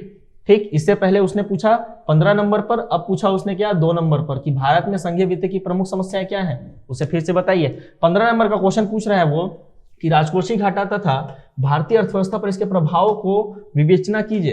ठीक, राजकोषीय घाटा मतलब ऋण लेना घाटा, ठीक है, घाटा हो रहा है, ऋण है, ठीक। अब अर्थव्यवस्था पर क्या प्रभाव पड़ेगा वो पूरा बताना है। मुद्रास्फीति पर क्या प्रभाव पड़ेगा, लोगों पर क्या प्रभाव पड़ेगा, इंफ्रास्ट्रक्चर डेवलपमेंट प्रोजेक्ट पर क्या प्रभाव पड़ेगा, सरकार पर क्या प्रभाव पड़ेगा, ठीक, उत्पादन पर क्या प्रभाव पड़ेगा, बहुत कुछ यहाँ पर आपको बताना, विदेशी संबंधों पर भी क्या प्रभाव पड़ेगा। इसको आप बहुत सारे सेक्टर में क्या कर सकते हैं, आंसर दे सकते हैं। 2016 में 8 नंबर का प्रश्न आता है, राजकोषीय घाटा क्या है आपको ये बताना है डायरेक्ट, और देश के आर्थिक विकास पर इसका क्या प्रभाव है। सेम क्वेश्चन लग रहा है ना एकदम, कि राजकोषीय घाटा क्या है, देश में आर्थिक विकास पर क्या है, वही है सब, ठीक। आपको टर्मिनोलॉजी जाननी है, अर्थव्यवस्था पर प्रभाव जानना है। अर्थव्यवस्था में मतलब सरकार पर प्रभाव, लोगों की महंगाई पर प्रभाव, मुद्रास्फीति पर, बैंकों पर क्या प्रभाव होगा, ठीक, विदेशी संबंध पर क्या प्रभाव होगा, ठीक, एक्सचेंज मनी क्या हो जाएगी, सारे बहुत सारे प्रभाव यहाँ पर आपको देखने होते हैं। फिर से 15 नंबर का क्वेश्चन कि सार्वजनिक ऋण क्या है, सकल सार्वजनिक ऋण का भार क्या होता है, सार्वजनिक ऋण का शोधन के उपाय बताइए, ठीक है, उसके शोधन के भी क्या उपाय हैं। फिर से 2017 2 नंबर का क्वेश्चन आता है, सार्वजनिक राजस्व से आप क्या समझते हैं। फिर से 8 नंबर का क्वेश्चन, आर्थिक क्रिया के स्तर को परिभावित करने हेतु सार्वजनिक व्यय का प्रयोग किस प्रकार किया जा सकता है, ठीक। आर्थिक क्रिया के स्तर को प्रभावित करना है, तो प्रभावित करना तो अच्छा प्रभावित करना होगा, तो जो व्यय है उसे हमें क्या करना है कि अच्छे से करना है, मतलब किस प्रकार करना है कि आर्थिक क्रिया क्या हो, सुदृढ़ हो और अच्छे से हो। भारतीय संविधान में वित्तीय प्रावधान को बताइए। 8 नंबर का क्वेश्चन कि भारतीय संविधान में कौन कौन से वित्त के प्रावधान है, सारे बता दीजिए। 112 से लेकर 118 तक चले जाइए, 117 तक चले जाइए। वित्त आयोग को बता दीजिए, केंद्र राज्य संबंध में वित्तीय प्रावधान को बता दीजिए, अनुदान के आर्टिकल को बता दीजिए, ठीक है, बहुत सारे आर्टिकल है हमारे पास। फिर 15 नंबर के क्वेश्चन पूछ रहा है, एक क्वेश्चन है उपभोग, विनियोग तथा रोजगार पर पड़ने वाले सार्वजनिक ऋण के प्रभावों का विवेचना कीजिए। बताया था कि सार्वजनिक ऋण लेते हैं उस पर बहुत सारे प्रभाव हैं, ठीक। तो ये पूछ रहा है कि उपभोग पर क्या प्रभाव पड़ेगा, मतलब जनता के उपभोग पर, विनियोग पर क्या प्रभाव पड़ेगा, एक्सचेंज पर, और रोजगार पर क्या प्रभाव पड़ने वाला है उस ऋण के कारण, हमें उसे विवेचन करना है 15 नंबर पर। 8 नंबर का क्वेश्चन 2018 बदल गया पैटर्न, ठीक। क्वेश्चन देखते हैं क्या क्वेश्चन है, एकदम इजी, ठीक। क्वेश्चन पूछा, केंद्र सरकार के गैर कर राजस्व कौन कौन से हैं। बताया था कि राजस्व 2 प्रकार से, एक कर राजस्व और दूसरा गैर कर राजस्व। तो गैर कर राजस्व उसने पूछ लिया। 8 नंबर का पूछा, 8 पॉइंट बता दीजिए वहां पर, ठीक। 8 से 9 10 पॉइंट है यहाँ पर, उसको पूरा बता दीजिए कि गैर कर राजस्व में कौन कौन से मदों को यहाँ पर शामिल किया जाता है। आंसर बहुत अच्छा लगेगा यहाँ पर। फिर आता है सार्वजनिक व्यय में वृद्धि के प्रमुख कारणों पर चर्चा कीजिए। मतलब क्या कारण है कि सार्वजनिक व्यय में क्या हो चुकी है, वृद्धि हो चुकी है। तो ये 2018 में 2 क्वेश्चन आ गए 8 नंबर के, मतलब 16 नंबर का इस टॉपिक से क्वेश्चन आ गया, बहुत इंपॉर्टेंट टॉपिक। 15 में, ठीक, सॉरी 75 नंबर में 16 नंबर एक ही टॉपिक से आना बहुत बड़ी बात है। आगे भी आएगा इस टॉपिक से क्वेश्चन, इजी टॉपिक है। जितने वहां पर लिखे हुए उनके बारे में जानिए, उनके प्रभावों को जानिए। संभावित प्रश्न में आपके लिए यही होगा कि जितने प्रश्न पहले आ चुके हैं केवल उन्हें ही यहाँ पर क्या कीजिए, तैयार कीजिए, ठीक है, बहुत ज्यादा इंपॉर्टेंट है। चलते हैं अगले टॉपिक की ओर। अगला टॉपिक हमारा छत्तीसगढ़ से रिलेटेड होगा। याद कीजिए शुरुआत में मैंने बताया था कि यहाँ पर 2 प्रकार से सिलेबस को बांटा गया है, पहला भारत का इकोनॉमी और दूसरा छत्तीसगढ़ का इकोनॉमी, ठीक है। ये था दोस्तों भारत के इकोनॉमी के बारे में जब हम बात की थी, फिर था छत्तीसगढ़ के इकोनॉमी के बारे में हमने बात की थी। तो हमारा अभी जो टॉपिक चालू होगा अब होगा छत्तीसगढ़ से रिलेटेड, ठीक। चलते हैं छत्तीसगढ़ के टॉपिक की ओर। यहाँ पर सबसे पहले आप ये जानिए कि पहला जो टॉपिक हमने जो डिस्क्राइब किया था वो था अनुसूचित जाति, जनजाति, पिछड़ा वर्ग, अल्पसंख्यक वर्ग। उनमें क्या समस्या है, सामाजिक पिछड़ापन की समस्या है, साक्षरता की समस्या है, व्यावसायिक संरचना की समस्या है, आय और रोजगार का उनका वितरण का क्या परिवर्तन है, ये समस्या है। फिर हमने देखा कि महिलाओं की स्थिति के बारे में यहाँ पर पूछता है, सामाजिक स्थिति, राजनीतिक और आर्थिक स्थिति और उनके सशक्तिकरण के बारे में क्या है यहाँ पर। ये अर्थव्यवस्था में तो लिखा हुआ है, प्रश्न अर्थव्यवस्था के संबंध में ही आते हैं, लेकिन ये अर्थव्यवस्था में आप नहीं पढ़ते इसे। इकोनॉमी का जो पढ़ते हैं हम तो अर्थव्यवस्था में ये ज्यादातर नहीं पढ़ा जाता है। इसे आप कहाँ समझते हैं, जब हम पढ़ते हैं भारत का सामाजिक, छत्तीसगढ़ का सामाजिक परिदृश्य, ठीक है, छत्तीसगढ़ का सामाजिक परिदृश्य, छत्तीसगढ़ का भूगोल, मानव भूगोल जब हम पढ़ते हैं यहाँ पर, ठीक। भूगोल को भी बहुत सारे पार्ट में बांट दिया जाता है, तो जो मानव भूगोल है उसके अंतर्गत ये टॉपिक आ जाता है। छत्तीसगढ़ में जब हम योजना पढ़ते हैं तो उसमें ये आता है, योजना यहाँ पर खासकर पूछा जाता है कि इनसे संबंध में कौन कौन सी योजना चलाई जा रही है, ठीक। तो वर्तमान में जो हमारा सिलेबस है यहाँ पर योजना को हटा ही दिया है। कैसे हटा दिया, मैंने बताया था आपको कि पहले वो 5 पार्ट में हुआ करता था, ठीक है। कोई भी प्रश्न पत्र क्या था, 5 पार्ट में होता था। तो जो दूसरा पार्ट था वो केवल योजना का पार्ट था, लेकिन अब इसे यहाँ पर सिलेबस से हटा दिया उसने, इसे डाल दिया पेपर नंबर 7 के पार्ट 1 में, और उसमें भी सब+C में छत्तीसगढ़ के संदर्भ में प्रमुख योजनाएं।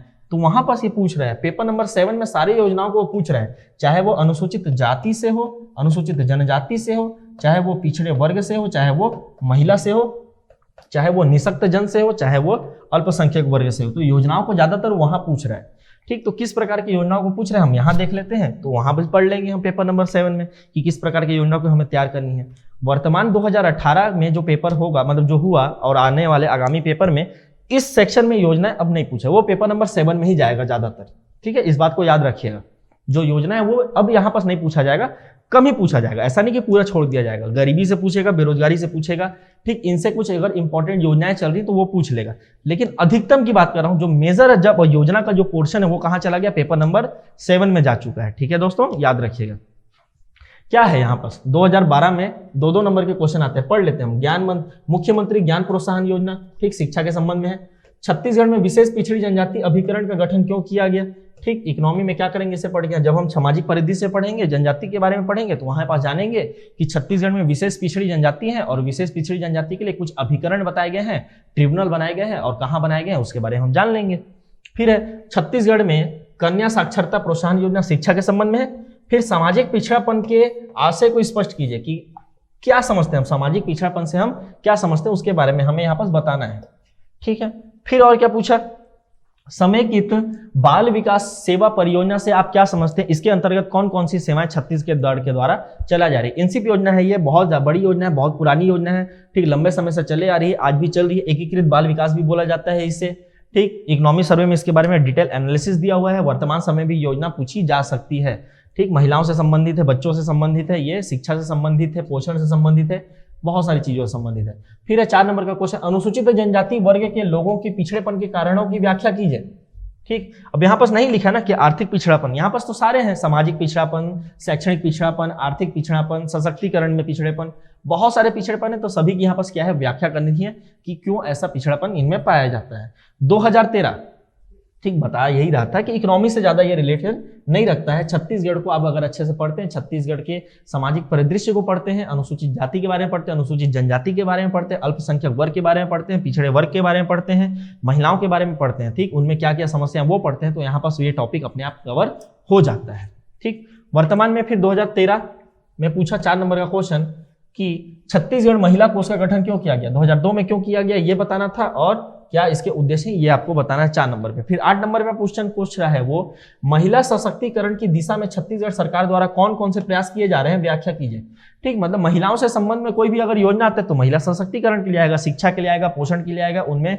ठीक आर्थिक गतिविधियों को बढ़ाने के लिए आएगा, तो वो महिला सशक्तिकरण के लिए बहुत सारी योजनाएं थी, उनको आपको यहाँ पास लिखना होगा। वर्तमान में भी आने के यहाँ पास चांसेस बहुत ज्यादा है। 2014 में 2-2 नंबर का प्रश्न आता है यहाँ पास कि 2001 से लेकर 2011 के दशक में छत्तीसगढ़ के ग्रामीण क्षेत्रों में 0 से 6 वर्ष आयु वर्ग की जनसंख्या में क्या परिवर्तन हुआ, ठीक है। मतलब 10 वर्ष के दौरान 0 से 6 वर्ष की आयु में जनसंख्या जो परिवर्तन उसे हमें बताना होगा, ठीक है। जब हम जनगणना पढ़ते हैं, मानव भूगोल पढ़ते हैं, तो वहां पास ये टॉपिक आता है छत्तीसगढ़ के कहां पास, भूगोल में। फिर अगला 2014 में 4 नंबर का प्रश्न पूछ रहा है वो, कस्तूरबा गांधी आवासीय बालिका विद्यालय क्या है, ठीक है। महिला से संबंधित शिक्षा, महिला संबंधित ये योजना को उसने पूछ लिया।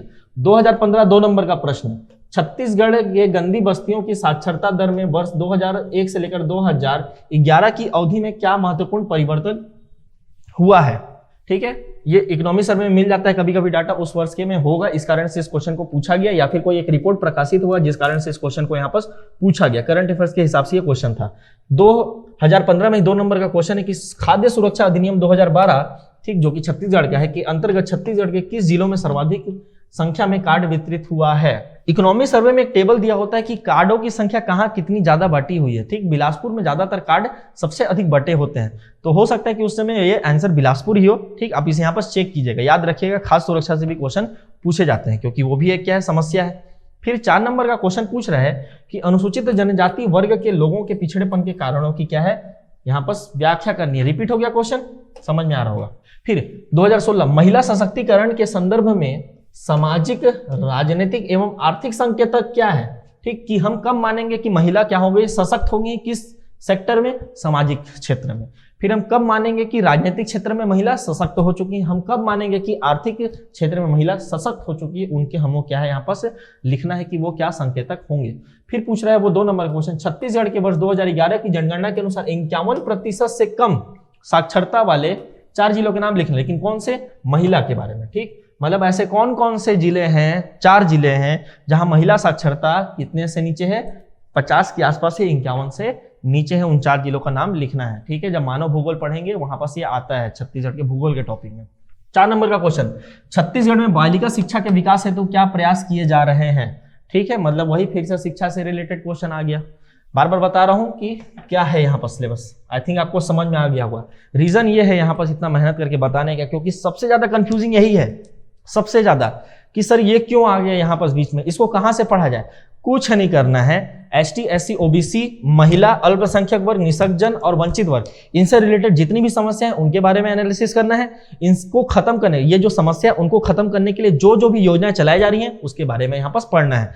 खासकर शिक्षा से संबंध में जो योजनाएं चलाई जा रही हैं उसे हमें यहाँ पास देखना होता है। राजनीतिक स्तर पर कोई चलेगा ही नहीं, सामाजिक सुधार के लिए भी कुछ यहाँ पास क्या होती है, योजनाएं चलती हैं, उसके बारे में, सशक्तिकरण के संबंध में देखना है। ठीक, मतलब जो टॉपिक लिखा है उससे रिलेटेड योजना पूछ रहा है वो। वर्ष 2001 से लेकर 2011 के दशक में आश्रित जनसंख्या में राष्ट्रीय स्तर की तुलना में क्या जनसांख्यिकी परिवर्तन हुए हैं। ठीक है, इसके बारे में आपको बताना है कि एक दशक के अंदर छत्तीसगढ़ में जो आश्रित जनसंख्या है राष्ट्रीय स्तर में उसका क्या परिवर्तन हुआ है, कि उससे कम हुआ है या उससे ज्यादा हुआ है। फिर अगला क्वेश्चन है कुपोषण के ऊपर मुख्यमंत्री खाद्यान्न योजना क्या है, उसी वर्ष पूछ लिया गया 2017 में। 4 नंबर के क्वेश्चन पूछ रहा है वो। वर्ष 2012-13 से लेकर 2016-17 की अवधि में छत्तीसगढ़ की आर्थिक संरचना में क्या परिवर्तन हुआ है। ठीक है, ऋण ज्यादा ले रहे हैं, कम ले रहे हैं। ठीक है, कौन सा आय ज्यादा हो रहा है, राजस्व आय ज्यादा हो रहा है, पूंजीगत आय ज्यादा हो रहा है, केंद्रीय कर की हिस्सेदारी कम है या ज्यादा है, आर्थिक समृद्धि अच्छी है या बेकार है, ये बताना है हमको। ठीक, आयात ज्यादा हो रहा है या निर्यात, मतलब इंटर स्टेट ना, अंतरराज्यीय व्यापार के बारे में। तो यहाँ पर बहुत सारे आपको आयामों को देखना होगा। फिर वही एकीकृत बाल विकास सेवा परियोजना, रिपीट हो गया क्वेश्चन, समेकित बाल सेवा विकास योजना को कौन कौन सी सेवाएं प्राप्त हैं, बताया था बहुत सारी इसमें क्या है सेवाएं प्राप्त होती हैं महिलाओं को और बच्चों को। 2018 पैटर्न चेंज हो चुका है, क्या क्वेश्चन पूछ डाला, मैं बोल रहा हूं कि बहुत कचरा है, देखते हैं क्या क्वेश्चन पूछा 2018 में। ठीक, जनगणना वर्ष 2011, क्वेश्चन देखिएगा क्या पूछ रहा है। जनगणना वर्ष 2011 के अनुसार छत्तीसगढ़ में अनुसूचित जनजाति की अधिकतम प्रतिशत वाले 10 जिलों के नाम बताइए। मतलब शुरुआत से आपको बताना है कि कहां पर प्रतिशत अधिक है। मान लेते हैं कि एक ए जिला है, यहां पास 100 लोग रहते हैं, 100 में से क्या है 90 अनुसूचित जनजाति है, तो जाहिर सी बात है प्रतिशत कितना हो गया 90%। बी में कितना है, इसी प्रकार से 80%। तो इस प्रकार से आपको जमाते चले जाना है 10 तक। याद कर पाएंगे, करना पड़ेगा। ठीक, अगर मान लो नहीं होता है तो क्या करें, 10 जिले के नाम लिख के आ जाइए। कौन से जिले, जहां पर जनजातीय बहुल क्षेत्र है। ठीक है, आपको जो याद आता हो, जैसे उत्तर और दक्षिण छत्तीसगढ़ का क्षेत्र क्या है, जनजातीय बहुल क्षेत्र है, उसका भी आप नाम लिख देते हैं तो आपको 1.5 नंबर तक मिलता है और मिला भी है। ठीक, 1 से 1.5 नंबर आपको वहां पास भी दे दिए जाते हैं। ठीक, बहुत कम होता है कि मेंस की परीक्षा में आप ये पूरे 10 नाम एक साथ याद रख पाएंगे। ठीक है, जिलों को भी क्रमवार 5 तक तो याद कर लेते हैं, क्योंकि कॉपी में हम क्या करें 5 तक बनाते ही हैं। अगला क्वेश्चन पूछा 2018 में ही 4 नंबर का, इस टॉपिक से रिलेटेड क्या पूछा, छत्तीसगढ़ सरकार द्वारा चलाई जा रही सखी योजना पर प्रकाश डालना है। महिलाओं से संबंधित है सखी योजना, उस पर हमें प्रकाश डालना। बोला था महिला सशक्तिकरण से योजना पूछता है वो। फिर क्वेश्चन पूछ रहा है छत्तीसगढ़ में निवासरत प्रमुख अनुसूचित जनजातियों के केवल नाम लिखने हैं। अनुसूचित जनजातियों के क्या करने हैं आपस, केवल नाम लिखने, केवल नाम लिखने के वो बोल रहा है कि प्रमुख जनजातियों के नाम लिख दीजिए। लिख दीजिए 10 नाम, घोड़ से चालू कीजिए और जो जो आपको विशेष पिछड़ी लग रहा है और जो लग रहा है उसको लिख दीजिए। अगला टॉपिक आएगा हमारा, ठीक है, छत्तीसगढ़ के संदर्भ में ही है, बाल श्रम समस्या और ग्रामीण विकास। बोला था इसको एक साथ मर्ज कर दिया मैंने। ठीक, छोटे छोटे टॉपिक था इसलिए इसको एक साथ मर्ज कर दिया गया है। यहाँ पास 2 टॉपिक को एक साथ मर्ज है। क्या क्या यहाँ पास है देखते हैं। बाल श्रम समस्या ग्रामीण विकास 2014 4 नंबर का क्वेश्चन पूछ रहा है वो कि छत्तीसगढ़ में बाल श्रम की समस्या क्या है ये बताइए और क्यों है ये भी बताना है। ठीक है, नॉर्मल सी क्वेश्चन है कि बाल श्रम क्या होता है आपको बताना है, छत्तीसगढ़ में ये क्यों समस्या उत्पन्न हुई इसके बारे में आपको यहाँ पास बताना है। फिर पूछ रहा है वो ग्रामीण विकास, स्वच्छ भारत मिशन 2014, ठीक, शहर के लिए भी था और ग्रामीण क्षेत्र के लिए भी था, इसलिए क्वेश्चन को यहाँ पास रखा गया। छत्तीसगढ़ में इसकी क्या प्रगति ये बताना है। ठीक, ग्रामीण के क्षेत्र में आप बता सकते थे, शहर के क्षेत्र में बताना होगा। फिर है भारत निर्माण योजना क्या है। ठीक, बहुत सारी योजना को यहाँ पास क्या कर दिया गया था, सम्मिलित कर लिया गया था भारत निर्माण योजना के तहत। 2015 में 4 नंबर का क्वेश्चन, ग्राम स्वराज अभियान क्या है इसके बारे में आपको बताना है, ग्रामीण विकास से संबंधित है। 2017 15 नंबर का क्वेश्चन है, ग्रामीण विकास की अवधारणा क्या है, ठीक, स्पष्ट कीजिए। छत्तीसगढ़ शासन ग्रामीण विकास की योजनाओं को समझाइए। ठीक, अब यहाँ पर संभावित प्रश्न हम यही देख लेते हैं, ग्रामीण विकास से संबंध में क्या आ सकता है। सबसे बड़ा क्वेश्चन यही है और यही एक प्रश्न है एकमात्र कि ग्रामीण विकास क्या होता है, ठीक, किस क्षेत्र में हमको विकास करने से ग्रामीण विकास प्राप्त हो जाएगा, इसमें बाधा क्या है, ग्रामीण विकास के संबंध में क्या बाधाएं हैं और क्या चुनौतियां हैं, एक ही बात है। ठीक, इसे हमें देखना होगा। और सरकार इसके लिए कर क्या रही है, यहां पास आ जाते हैं कि छत्तीसगढ़ शासन ग्रामीण विकास के लिए क्या योजना चला रही है। अब आपको ये मिलेगा कहां, आर्थिक सर्वेक्षण, इकोनॉमी सर्वे आप जब उठाएंगे छत्तीसगढ़ का, उसमें आपको एक पूरा का पूरा चैप्टर मिलता है। ठीक है, पूरा का पूरा चैप्टर मिलता है, उस चैप्टर को आप पढ़ेंगे, ग्रामीण विकास से संबंध में वो चैप्टर है, शायद तक वो चैप्टर नंबर 12 है, एक बार उसे आप देखेंगे जरूर। ठीक है, बाल श्रम के संबंध में क्या समस्या है, ठीक, तो छत्तीसगढ़ में किस प्रकार की समस्या है, क्यों है ये, ठीक, इसके दूर कैसे किया जा सकता है, क्या छत्तीसगढ़ इसके लिए कुछ कर रहा है, क्या संविधान में इसके लिए कोई प्रावधान है। इतना ही यहाँ पर संभावित प्रश्न बनते हैं बाल श्रम की समस्या से। अगला जो टॉपिक होगा हमारा, राज्य की वित्त एवं बजटीय नीति, मतलब राजकोषीय नीति। ठीक, लेकिन किसकी, राज्य की। अब मैंने बताया था कि भारत और छत्तीसगढ़ का राजकोषीय नीति कोई अलग नहीं है, सेम है, यहाँ पास एकदम सेम है। बस एक चीज यहाँ पर जुड़ जाता है कि केंद्र से हमको क्या मिलता है, हिस्सेदारी मिलता है टैक्स में। जो सेंट्रल गवर्नमेंट टैक्स लगाती है उसका कुछ प्रतिशत किसे मिल जाता है, राज्यों को मिल जाता है। वही एक यहाँ पास कॉलम अलग बनता है, बाकी पूरा का पूरा क्या है, सेम होता है, कुछ अलग यहाँ पास नहीं होता है। ठीक, उसी के लिए तो वित्त आयोग बैठा हुआ है।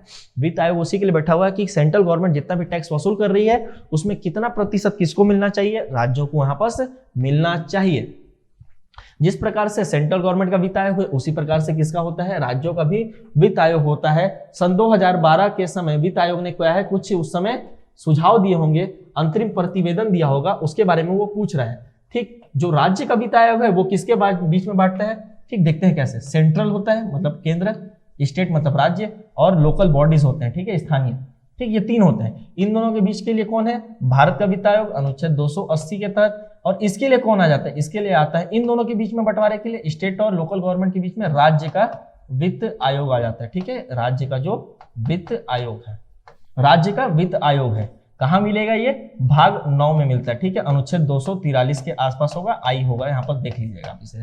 ठीक है, यहाँ पर राज्य वित्त आयोग, तो उस समय जो प्रतिवेदन होगा उसके बारे में उसने पूछा कि क्या प्रतिवेदन दिया था। वर्तमान समय में यदि इस प्रकार का कोई हमें करंट अफेयर्स मिलता है कि राज्य वित्त आयोग का क्या प्रतिवेदन है, तो उसे भी हम क्या करेंगे, यहाँ पर संभावित प्रश्न के रूप में लेकर चलेंगे। 2013 में क्वेश्चन पूछता है छत्तीसगढ़ सरकार के बजट में कौन कौन से कर प्रत्यक्ष कर में शामिल किए गए हैं। ठीक, तो जब छत्तीसगढ़ सरकार का हम बजट बनाते हैं, सेम वही राजस्व आय, पूंजीगत आय, राजस्व आय में कर राजस्व। अब कर राजस्व में प्रत्यक्ष कर और अप्रत्यक्ष कर, तो प्रत्यक्ष कर कौन कौन सा लेता है राज्य सरकार, उसके बारे में यहाँ पास वो पूछ रहा है।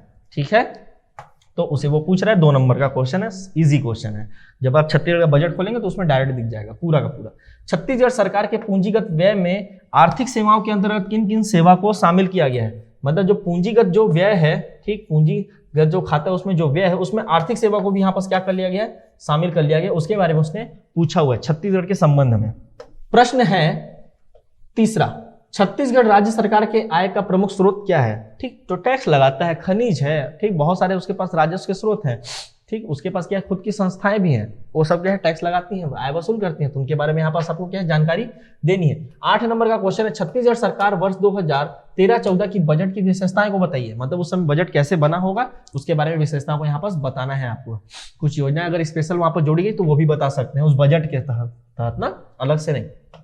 2014 में 2 नंबर का प्रश्न आता है, वर्ष 2004-5 की स्थिर कीमतों पर छत्तीसगढ़ में प्रति व्यक्ति आय वर्ष 2014-15 में कितने रुपए अनुमानित की गई है और इसकी वृद्धि दर क्या है। ठीक, क्वेश्चन क्या है यहाँ पर समझिए कि वो पर कैपिटा इनकम पूछ रहा है, कौन से ईयर का, 2014-15 का, लेकिन वो कौन से ईयर से रिलेट कर रहा है, 2004-5। उस समय वो क्या होगा, आधार वर्ष होगा। ठीक, एक होता है स्थिर कीमत, एक होता है बाजार मूल्य पर, प्रचलित बोल देते हैं। ठीक है, बाजार ना बोल के साहब क्या बोल सकते हैं, प्रचलित। इस पर भी पर कैपिटा इनकम निकलता है और इस पर भी निकलता है। इस पर जो निकलता है प्रचलित पर, वो वर्तमान का होता है, तुरंत का होता है। जो हम जो रेट लेते हैं, जो कीमत लेते हैं, वो वर्तमान का कीमत लेते हैं। लेकिन जो स्थिर पर निकालते हैं और इसमें जो कीमत लेते हैं वो कीमत क्या होता है, आधार वर्ष का होता है। उस समय का आधार वर्ष क्या होगा, 2004 5 होगा, इस कारण से वो 4-5 को लेकर उसने क्वेश्चन पूछा, लेकिन हमें यहाँ पास प्रति व्यक्ति है 2014-15 क्या बताना था। समझ में आया? इकोनॉमिक सर्वे में इसका पूरा डाटा दिया होता है। फिर पूछ रहा है पूंजीगत खाता क्या होता है, उसे परिभाषित करना है बस, ठीक है, कोई ज्यादा बहुत बड़ा क्वेश्चन नहीं। पूंजीगत खाता बताएं। जिस प्रकार से राजस्व खाता होता है उसी प्रकार से क्या होता है, पूंजीगत खाता भी होता है। 2015 2 नंबर का प्रश्न पूछता है छत्तीसगढ़ सरकार के कौन कौन से व्यय बाध्यकारी व्यय हैं, ठीक, या राजस्व व्यय के प्रमुख घटक हैं। राजस्व व्यय में बहुत सारे जो व्यय होते हैं वो क्या है, बाध्यकारी व्यय होते हैं, उसको वो पूछ रहा है कि कौन कौन से क्या है घटक बाध्यकारी व्यय में आते हैं। फिर क्वेश्चन पूछता है कि गैर योजनागत व्यय क्या होते हैं, ठीक। जब हम व्यय करते हैं बजट में, एक होता है आय का सेक्शन, एक होता है व्यय का सेक्शन। जो व्यय होता है वो 2 प्रकार से बांटा जाता है, ठीक, बहुत सारे अलग अलग समय में अलग अलग प्रकार से बांटा जाता है। पहले विकासात्मक गैर विकासात्मक कहते थे, फिर उससे बाद में चेंज करके योजनागत और गैर योजनागत कहते थे, फिर अब चेंज करके उसे राजस्व व्यय और पूंजीगत व्यय में लेके आ गए हैं, ठीक। तो उस समय क्या चलता था, गैर योजनागत व्यय चलता था। ये आज भी चलता है ना, ऐसा नहीं कि आज नहीं चलता है, आज भी ये क्या है मान्य है। तो गैर योजनागत का यहाँ पर क्या पूछा उसने, परिभाषा पूछा, गैर योजनागत व्यय क्या होता है। 4 नंबर का प्रश्न पूछता है छत्तीसगढ़ में आय की असमानता पर अपने विचार प्रकट किए कि छत्तीसगढ़ में आय की असमानता क्यों है, बताइए। ज्योग्राफिकल कारण बताइए, ठीक, शिक्षा कारण है, एक सामाजिक कारण है, बहुत सारे कारण यहाँ पर आपको बताने होंगे। क्वेश्चन रिपीट 8 नंबर का, छत्तीसगढ़ सरकार की बजटीय नीति पर अपने विचार व्यक्त कीजिए, ठीक। इससे पहले याद कीजिए, अगले पिछले साल में आया था क्वेश्चन 2013-14 का, बजटीय नीति बताना, विशेषताएं बताना है। सेम वही है फिर से कि बजटीय नीति आप पर क्या है उसको आपको क्या है यहाँ पर बताना होगा। फिर पूछता है राजकोषीय उत्तरदायित्व एवं बजट प्रबंधन अधिनियम के अंतर्गत छत्तीसगढ़ सरकार की वर्ष 2014-15 की स्थिति क्या है, ठीक। शॉर्ट फॉर्म में बोलूं तो FRBM एक्ट के तहत physical deficit and revenue deficit को यहाँ पर क्या किया गया था, रोका गया था, ठीक। इसे आपको 3% तक लाना था और इसे आपको 0% तक लाना था। तो वर्तमान में क्या है ये भी आप देख कर रखेंगे ना, वर्तमान मतलब सन 2020 और 21 के समय क्या मापा गया, और पिछले वर्ष का भी देखिएगा 2019 और 20 का भी, ये आर्थिक सर्वेक्षण में आएगा और ये बजट में आएगा कि बजट में राजकोषीय घाटा और राजस्व घाटा क्या है, आर्थिक सर्वेक्षण में राजकोषीय घाटा और राजस्व घाटा क्या है, ठीक। क्योंकि FRBM एक्ट बोलता है कि 3% तक रोकेंगे और 0% तक रोक के रखेंगे, ठीक। इसीलिए वो पूछ रहा है कि किस हद तक आपने उसे रोक कर रखा है। 2016 2 नंबर का प्रश्न पूछ रहा है योजनागत व्यय क्या है, उस समय गैर योजनागत, अब योजनागत आ गया। फिर दूसरा क्वेश्चन छत्तीसगढ़ राज्य सरकार में बजटीय प्रबंधन नीति क्या है, सब रिपीट हो रहा है ना, भारी रिपीट होता है, इकोनॉमी में बहुत सारे क्वेश्चन रिपीट होते हैं, याद रखिएगा। फिर आता है 15 नंबर का क्वेश्चन, छत्तीसगढ़ सरकार सार्वजनिक ऋण की प्रवृत्ति को बताइए। भारत का पूछता तब छत्तीसगढ़ का भी पूछा इसने कि छत्तीसगढ़ में सार्वजनिक ऋण किस प्रकार से लिए जाते हैं उसके बारे में बताइए। तो संभावित प्रश्न को हमने यहाँ पर देख भी लिया किस प्रकार से क्वेश्चन हो जा सकता है। बजट आपको पढ़ना है अच्छे से, कर को पढ़ना है और वित्तीय प्रावधान पढ़ना है जो कि संविधान में है, ठीक है दोस्तों। तो चलते हैं हम अगले प्रश्न या टॉपिक की, हमारा जो होगा वो है ग्रामीण साख और सहकारिता, दोनों को हमने एक साथ यहाँ पर मर्ज किया हुआ है, ग्रामीण साख को भी और सहकारिता की संरचना को भी। ग्रामीण साख का तात्पर्य होता है दोस्तों कि गांव के क्षेत्रों में कैसे हमको क्या है पैसा पहुंचाना है, वहां किस प्रकार से वित्तीय प्रबंधन रखना है ताकि वहां पास वित्तीय गतिविधियां हो सके, आर्थिक गतिविधियां सुचारू रूप से चल सके। उसके लिए हमारे पास क्या होते हैं, बैंक होते हैं, तो बैंकों के थ्रू पहुंचाते हैं। तो बैंक तो बहुत सारे होते हैं, संस्थागत और गैर संस्थागत, मतलब एक कोई अगर व्यापारी अगर वो पैसा देता है गांव के क्षेत्रों में बांटता है तो वो भी एक बैंक का ही कार्य कर रहा है, लेकिन वो क्या है गैर संस्थागत है क्योंकि वो गवर्नमेंट से अप्रूव्ड नहीं है, गवर्नमेंट के थ्रू नहीं जा रहा है वो, ठीक है, कोई ज्यादा उसका मान्यता नहीं है। एक होता है संस्थागत जिसमें बैंक आ जाते हैं, तो सबसे ज्यादा क्वेश्चन तो वहीं से पूछता है वो कि बैंकों के थ्रू कैसे जाते हैं और संस्थागत और गैर संस्थागत कैसे जाते हैं। 2012-15 नंबर का क्वेश्चन, सबसे बड़ा बैंक क्या है ग्रामीण क्षेत्र में पैसा पहुंचाने का, कृषि के क्षेत्र में, प्राथमिक क्षेत्र में, नाबार्ड के बारे में। तो नाबार्ड से वो क्वेश्चन पूछ रहा है कि नाबार्ड के द्वारा छत्तीसगढ़ में कृषि एवं ग्रामीण विकास के लिए योगदान बताइए कि वो क्या क्या कार्य कर रहा है नाबार्ड। 2013 में 2 नंबर का प्रश्न, छत्तीसगढ़ में ग्रामीण साख के संस्थागत स्रोत क्या है। 2014 में फिर से 2 नंबर का प्रश्न, छत्तीसगढ़ में ग्रामीण साख के संस्थागत स्रोत क्या है, रिपीट हो गया क्वेश्चन, ज्यादा टॉपिक ही नहीं है। फिर वो क्वेश्चन पूछा छत्तीसगढ़ में धान खरीदी और भुगतान की क्या व्यवस्था है। इस क्वेश्चन को यहाँ पास इसलिए रखा गया क्योंकि ये सहकारिता से संबंधित है। छत्तीसगढ़ सहकारी सोसाइटी संघ है जो कि हमारे पास क्या करती है, मार्केट जिसे हम बोलते हैं, वो क्या करते हैं धान खरीदी करते हैं, इस कारण से इसको यहाँ पास रखा गया है। पूरा का पूरा इकोनॉमिक सर्वे में इसके बारे में पूरा प्रोविजन है कि किस प्रकार से हम धान खरीदी करते हैं, कंप्यूटराइज कब हुआ, क्या हुआ, भुगतान की क्या व्यवस्था है, कितनी मंडियां हैं जो कि धान खरीदी कर रही है, कितना क्विंटल धान खरीदा गया, कितना मीट्रिक टन धान खरीदा गया, ये पूरा यहाँ पर जानकारी है, आपको यहाँ पास पूरा बताना है। 15 नंबर का क्वेश्चन, क्षेत्रीय ग्रामीण बैंक संस्थागत स्रोत है RRB, ठीक, रीजनल रूरल बैंक 36 क्षेत्रीय ग्रामीण बैंक की स्थापना के उद्देश्य बताइए और समस्या कौन कौन सी थी। ठीक, 1975 में किस प्रकार से को स्थापित किया गया और इसको स्थापना के समय क्या क्या चुनौतियां थी इसके बारे में बताना है। इन बैंकों की सफलता के सकारात्मक सुझाव दीजिए, क्योंकि ये बहुत ज्यादा सफल हुए हैं। ग्रामीण शाखा में सबसे ज्यादा सफल आरआरबी ही हुआ। फिर है अगला क्वेश्चन 2017 में 2 नंबर का, छत्तीसगढ़ की प्रमुख कृषि उपज धान 2017-18 में समर्थन मूल्य कितना था। ठीक, सहकारिता संबंधित है, इस कारण से इस प्रश्न को यहाँ रख दिया। करंट अफेयर्स का भी क्वेश्चन आप इसे बोल सकते हैं। ठीक, आपको यहाँ पास क्या बताना है, एमएसपी बताना है धान का कितना था 2017-18 में। तो वर्तमान का भी याद कर लीजिएगा जो कि 2020-21 का आएगा। ठीक, उसे भी आप शायद वो आ भी चुका है तो उसे आप क्या करेंगे वहां पास याद कर लेंगे। 2018 बताया पैटर्न चेंज हो गया है। ठीक, पैटर्न चेंज होने पर क्वेश्चन थोड़े क्या हो जाते हैं, इजी हो जाते हैं। देखते हैं क्या क्वेश्चन पूछा। छत्तीसगढ़ सरकार ने कितने किसानों का कर्ज माफ किया और कौन सा कर्ज माफ किया, ये दोनों बताना आपको, कितना माफ किया और कौन से कर्जा माफ किया। करंट अफेयर से भी इसको आप बोल सकते हैं, करंट अफेयर का क्वेश्चन है। आप इसको ये भी बोल सकते हैं कि ये सहकारिता से संबंधित है, कृषि से संबंधित है। फिर क्वेश्चन पूछ रहे हैं वो 8 नंबर का 2018 में, छत्तीसगढ़ में प्राथमिक कृषि सहकारी समिति के बारे में संक्षिप्त जानकारी दीजिए। ठीक, कि सहकारी समिति किस प्रकार से क्या करती है, कार्य करती है, प्राथमिक कृषि साख समिति कैसे काम करती है और कितनी है, कैसे बनाई जाती है, छत्तीसगढ़ से रिलेटेड है वो। फिर पूछता है छत्तीसगढ़ में ग्रामीण वित्त के संस्थागत स्रोत, फिर से संस्थागत स्रोत, लेकिन कितना नंबर का, 15 नंबर का पूछ दिया वो। तो पूरा उठा के लिख दीजिए, नाबार्ड बताइए, आरआरबी बताइए, ठीक, बैंकों के बारे में बता दीजिए यहाँ पास। फिर आप क्या पोस्ट पेमेंट बैंक भी बता दीजिए। बहुत सारे यहाँ पर संस्थागत स्रोत हैं। ठीक, किसान क्रेडिट कार्ड भी हो गया, बहुत सारे संस्थागत स्रोत हैं, उसे आप क्या है यहाँ पास पूरा बताइए। तो जितना भी सिलेबस से हमारा टॉपिक था वो हमने लगभग कवर कर लिया। लेकिन इकोनॉमी में क्या होता है ना, कुछ कुछ मिसेलियस टॉपिक होते हैं, विविध टॉपिक होते हैं जहां से क्वेश्चन आते रहते हैं। कृषि उद्योग से संबंधित, संविधान से संबंधित, इस प्रकार के क्वेश्चन को वो पूछता है। जैसे हम अभी तक हम एनालिसिस करते हैं कि किस प्रकार के वो प्रश्न को पूछ चुका है। थोड़ा सा समय लूंगा यहाँ पास, देखते हैं। 2012 में अलग से क्वेश्चन पूछा कि कोर इंडस्ट्री क्या होता है, उद्योग से संबंधित है। उद्योग में आप पढ़ेंगे कि कोर इंडस्ट्री क्या होता है, इसलिए बोला था कि जब हम अर्थव्यवस्था का क्षेत्र पढ़ेंगे तो उसे डिटेल्ड करेंगे। प्राथमिक क्षेत्र अच्छे से, द्वितीय क्षेत्र अच्छे से, तृतीय क्षेत्र अच्छे से। ठीक, फिर कृषि कैसे बनता है, फिर क्या उद्योग कैसे वहां पर, और सेवा कैसे, वो पूरा का पूरा हमें अच्छे से देखना है। फिर यहाँ पर एक क्वेश्चन पूछ दिया मिश्रित कृषि से क्या अर्थ है, कृषि से संबंधित टॉपिक है। 15 नंबर का क्वेश्चन वित्त आयोग से पूछा कि वित्त आयोग किस प्रकार से संघ एवं राज्यों के संबंध का प्रयास करता है। ठीक है, पैसे का रिलेशन कैसे रखता है वित्त आयोग, किन मामलों में इनका अत्यधिक ध्यान आकर्षित किया है। ठीक, पैसे के मामले में अत्यधिक आकर्षित किया है। फिर है 2013 में 2 नंबर का प्रश्न आता है कि फिर से मिश्रित कृषि, ठीक, रिपीट हो गया। प्रेरणा द्वारा आयोजन, ये कौन सा टॉपिक पर है, आदेशात्मक आयोजन, योजना से रिलेटेड है। ठीक है, पहले क्या था हमारे पास, योजना से रिलेटेड क्वेश्चन आते थे। योजना आयोग क्या है, फिर योजना कैसे बना, ठीक है, कैसे मतलब पंचवर्षीय योजना पूरा पूछता था वो, बीच में रोलिंग प्लान था वो पूछता था। अब ये सिलेबस से हट गया है, फिर भी आप इसे पूर्णतः नहीं छोड़ेंगे। जितने क्वेश्चन आ चुके हैं पिछले वर्षों में, क्योंकि 6 वर्ष पेपर हो चुके हैं, तो उन्हीं से रिपीट हो सकता है क्वेश्चन, तो आप इसे छोड़ेंगे नहीं। जितने क्वेश्चन मैं यहाँ बता रहा हूँ उतना जरूर आप करके जाएंगे। सिलेबस से ऐसे तो हट चुका है, लेकिन आने की संभावना फिर भी रहेगी। ठीक, इसे आप नहीं नकार सकते कि नहीं आने वाला, क्योंकि अर्थव्यवस्था से संबंधित है वो। अगला क्वेश्चन पूछता है रोलिंग प्लान क्या है। ठीक है, रोलिंग प्लान क्या है, इसके गुण और दोषों को क्या है पूरा का पूरा आपको बताना है। ठीक, 1966 के बाद से चालू हो गया था रोलिंग प्लान, इसलिए वो इसे यहाँ पर क्या है पूछ रहा है। फिर मध्याह्न भोजन कार्यक्रम के बारे में आपको पूछ रहा है कि मध्याह्न भोजन कार्यक्रम क्या है, उसके बारे में पूरा बताइए, कब से ये चालू हुआ, इसके उद्देश्य क्या थे, विश्लेषण कीजिए यहाँ पर। फिर पूछता है योजना आयोग के भारत विजन 2020 क्या है। योजना आयोग ने जो भारत विजन 2020 बनाया था वो क्या है। नियोजन की गांधीवादी योजना क्या है। ठीक, गांधीवादी किस प्रकार से योजना चाहते हैं उसके बारे में बताइए। 4 नंबर में पूछ रहा है 2014 में कि किन विषयों में भारत केंद्रीय योजना और राज्य योजना से क्या हो जाता है, भिन्न हो जाता है। केंद्रीय जो सेंट्रल गवर्नमेंट योजना बनाती है और राज्य योजना बनाती है वो किस प्रकार से यहाँ पर भिन्न भिन्न प्रकार से चलती है। वित्त आयोग के बारे में पूछ रहा है 15 नंबर पे। 14वें वित्त आयोग की अनुशंसा के अंतर्गत केंद्र एवं राज्यों के वित्तीय संबंधों की समीक्षा कीजिए।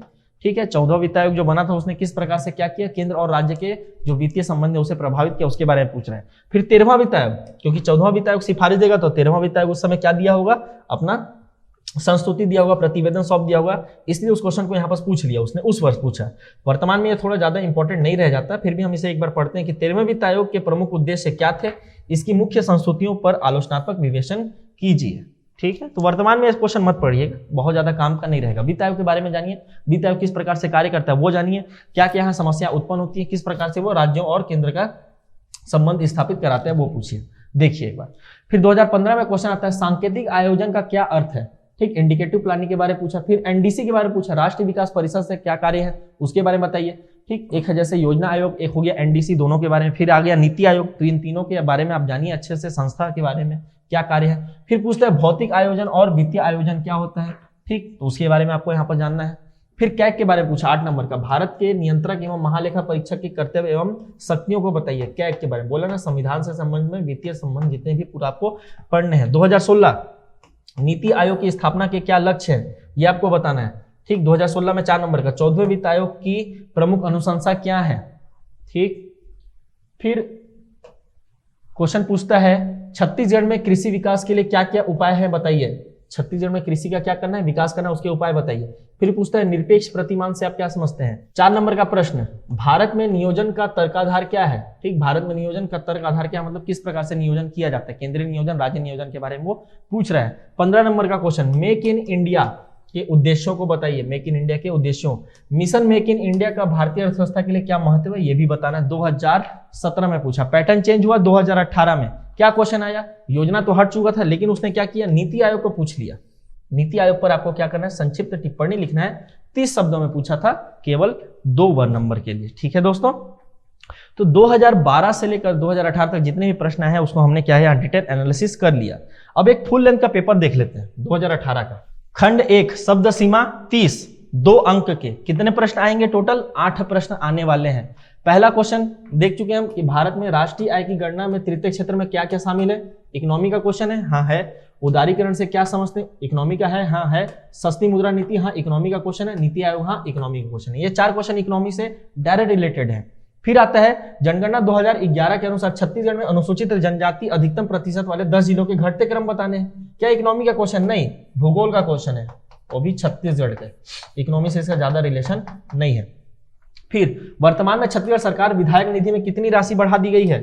इकोनॉमी का क्वेश्चन है लेकिन ये करंट से रिलेटेड है, ठीक। इसे आप घोर इकोनॉमी में नहीं पढ़ेंगे कि इकोनॉमी में, इसे आप अलग से पढ़ने वाले। जब आप करंट अफेयर्स पढ़ते हैं प्री के लिए, उसी समय ये क्वेश्चन आपके सामने आया होगा। तो आशा करता हूं दोस्तों कि आपको मुख्य परीक्षा का जो इकोनॉमी का सेक्शन है उसका 2012 से लेकर 2018 तक के आए हुए सभी प्रश्नों का विश्लेषण आपको समझ में आया होगा। आपको आपकी आगामी परीक्षा की तैयारी के लिए इससे बहुत ज्यादा मदद मिलने वाला है। इसी प्रकार के सभी प्रश्न पत्रों के विश्लेषण को देखने के लिए आप हमारे YouTube चैनल से जुड़े रहें। धन्यवाद।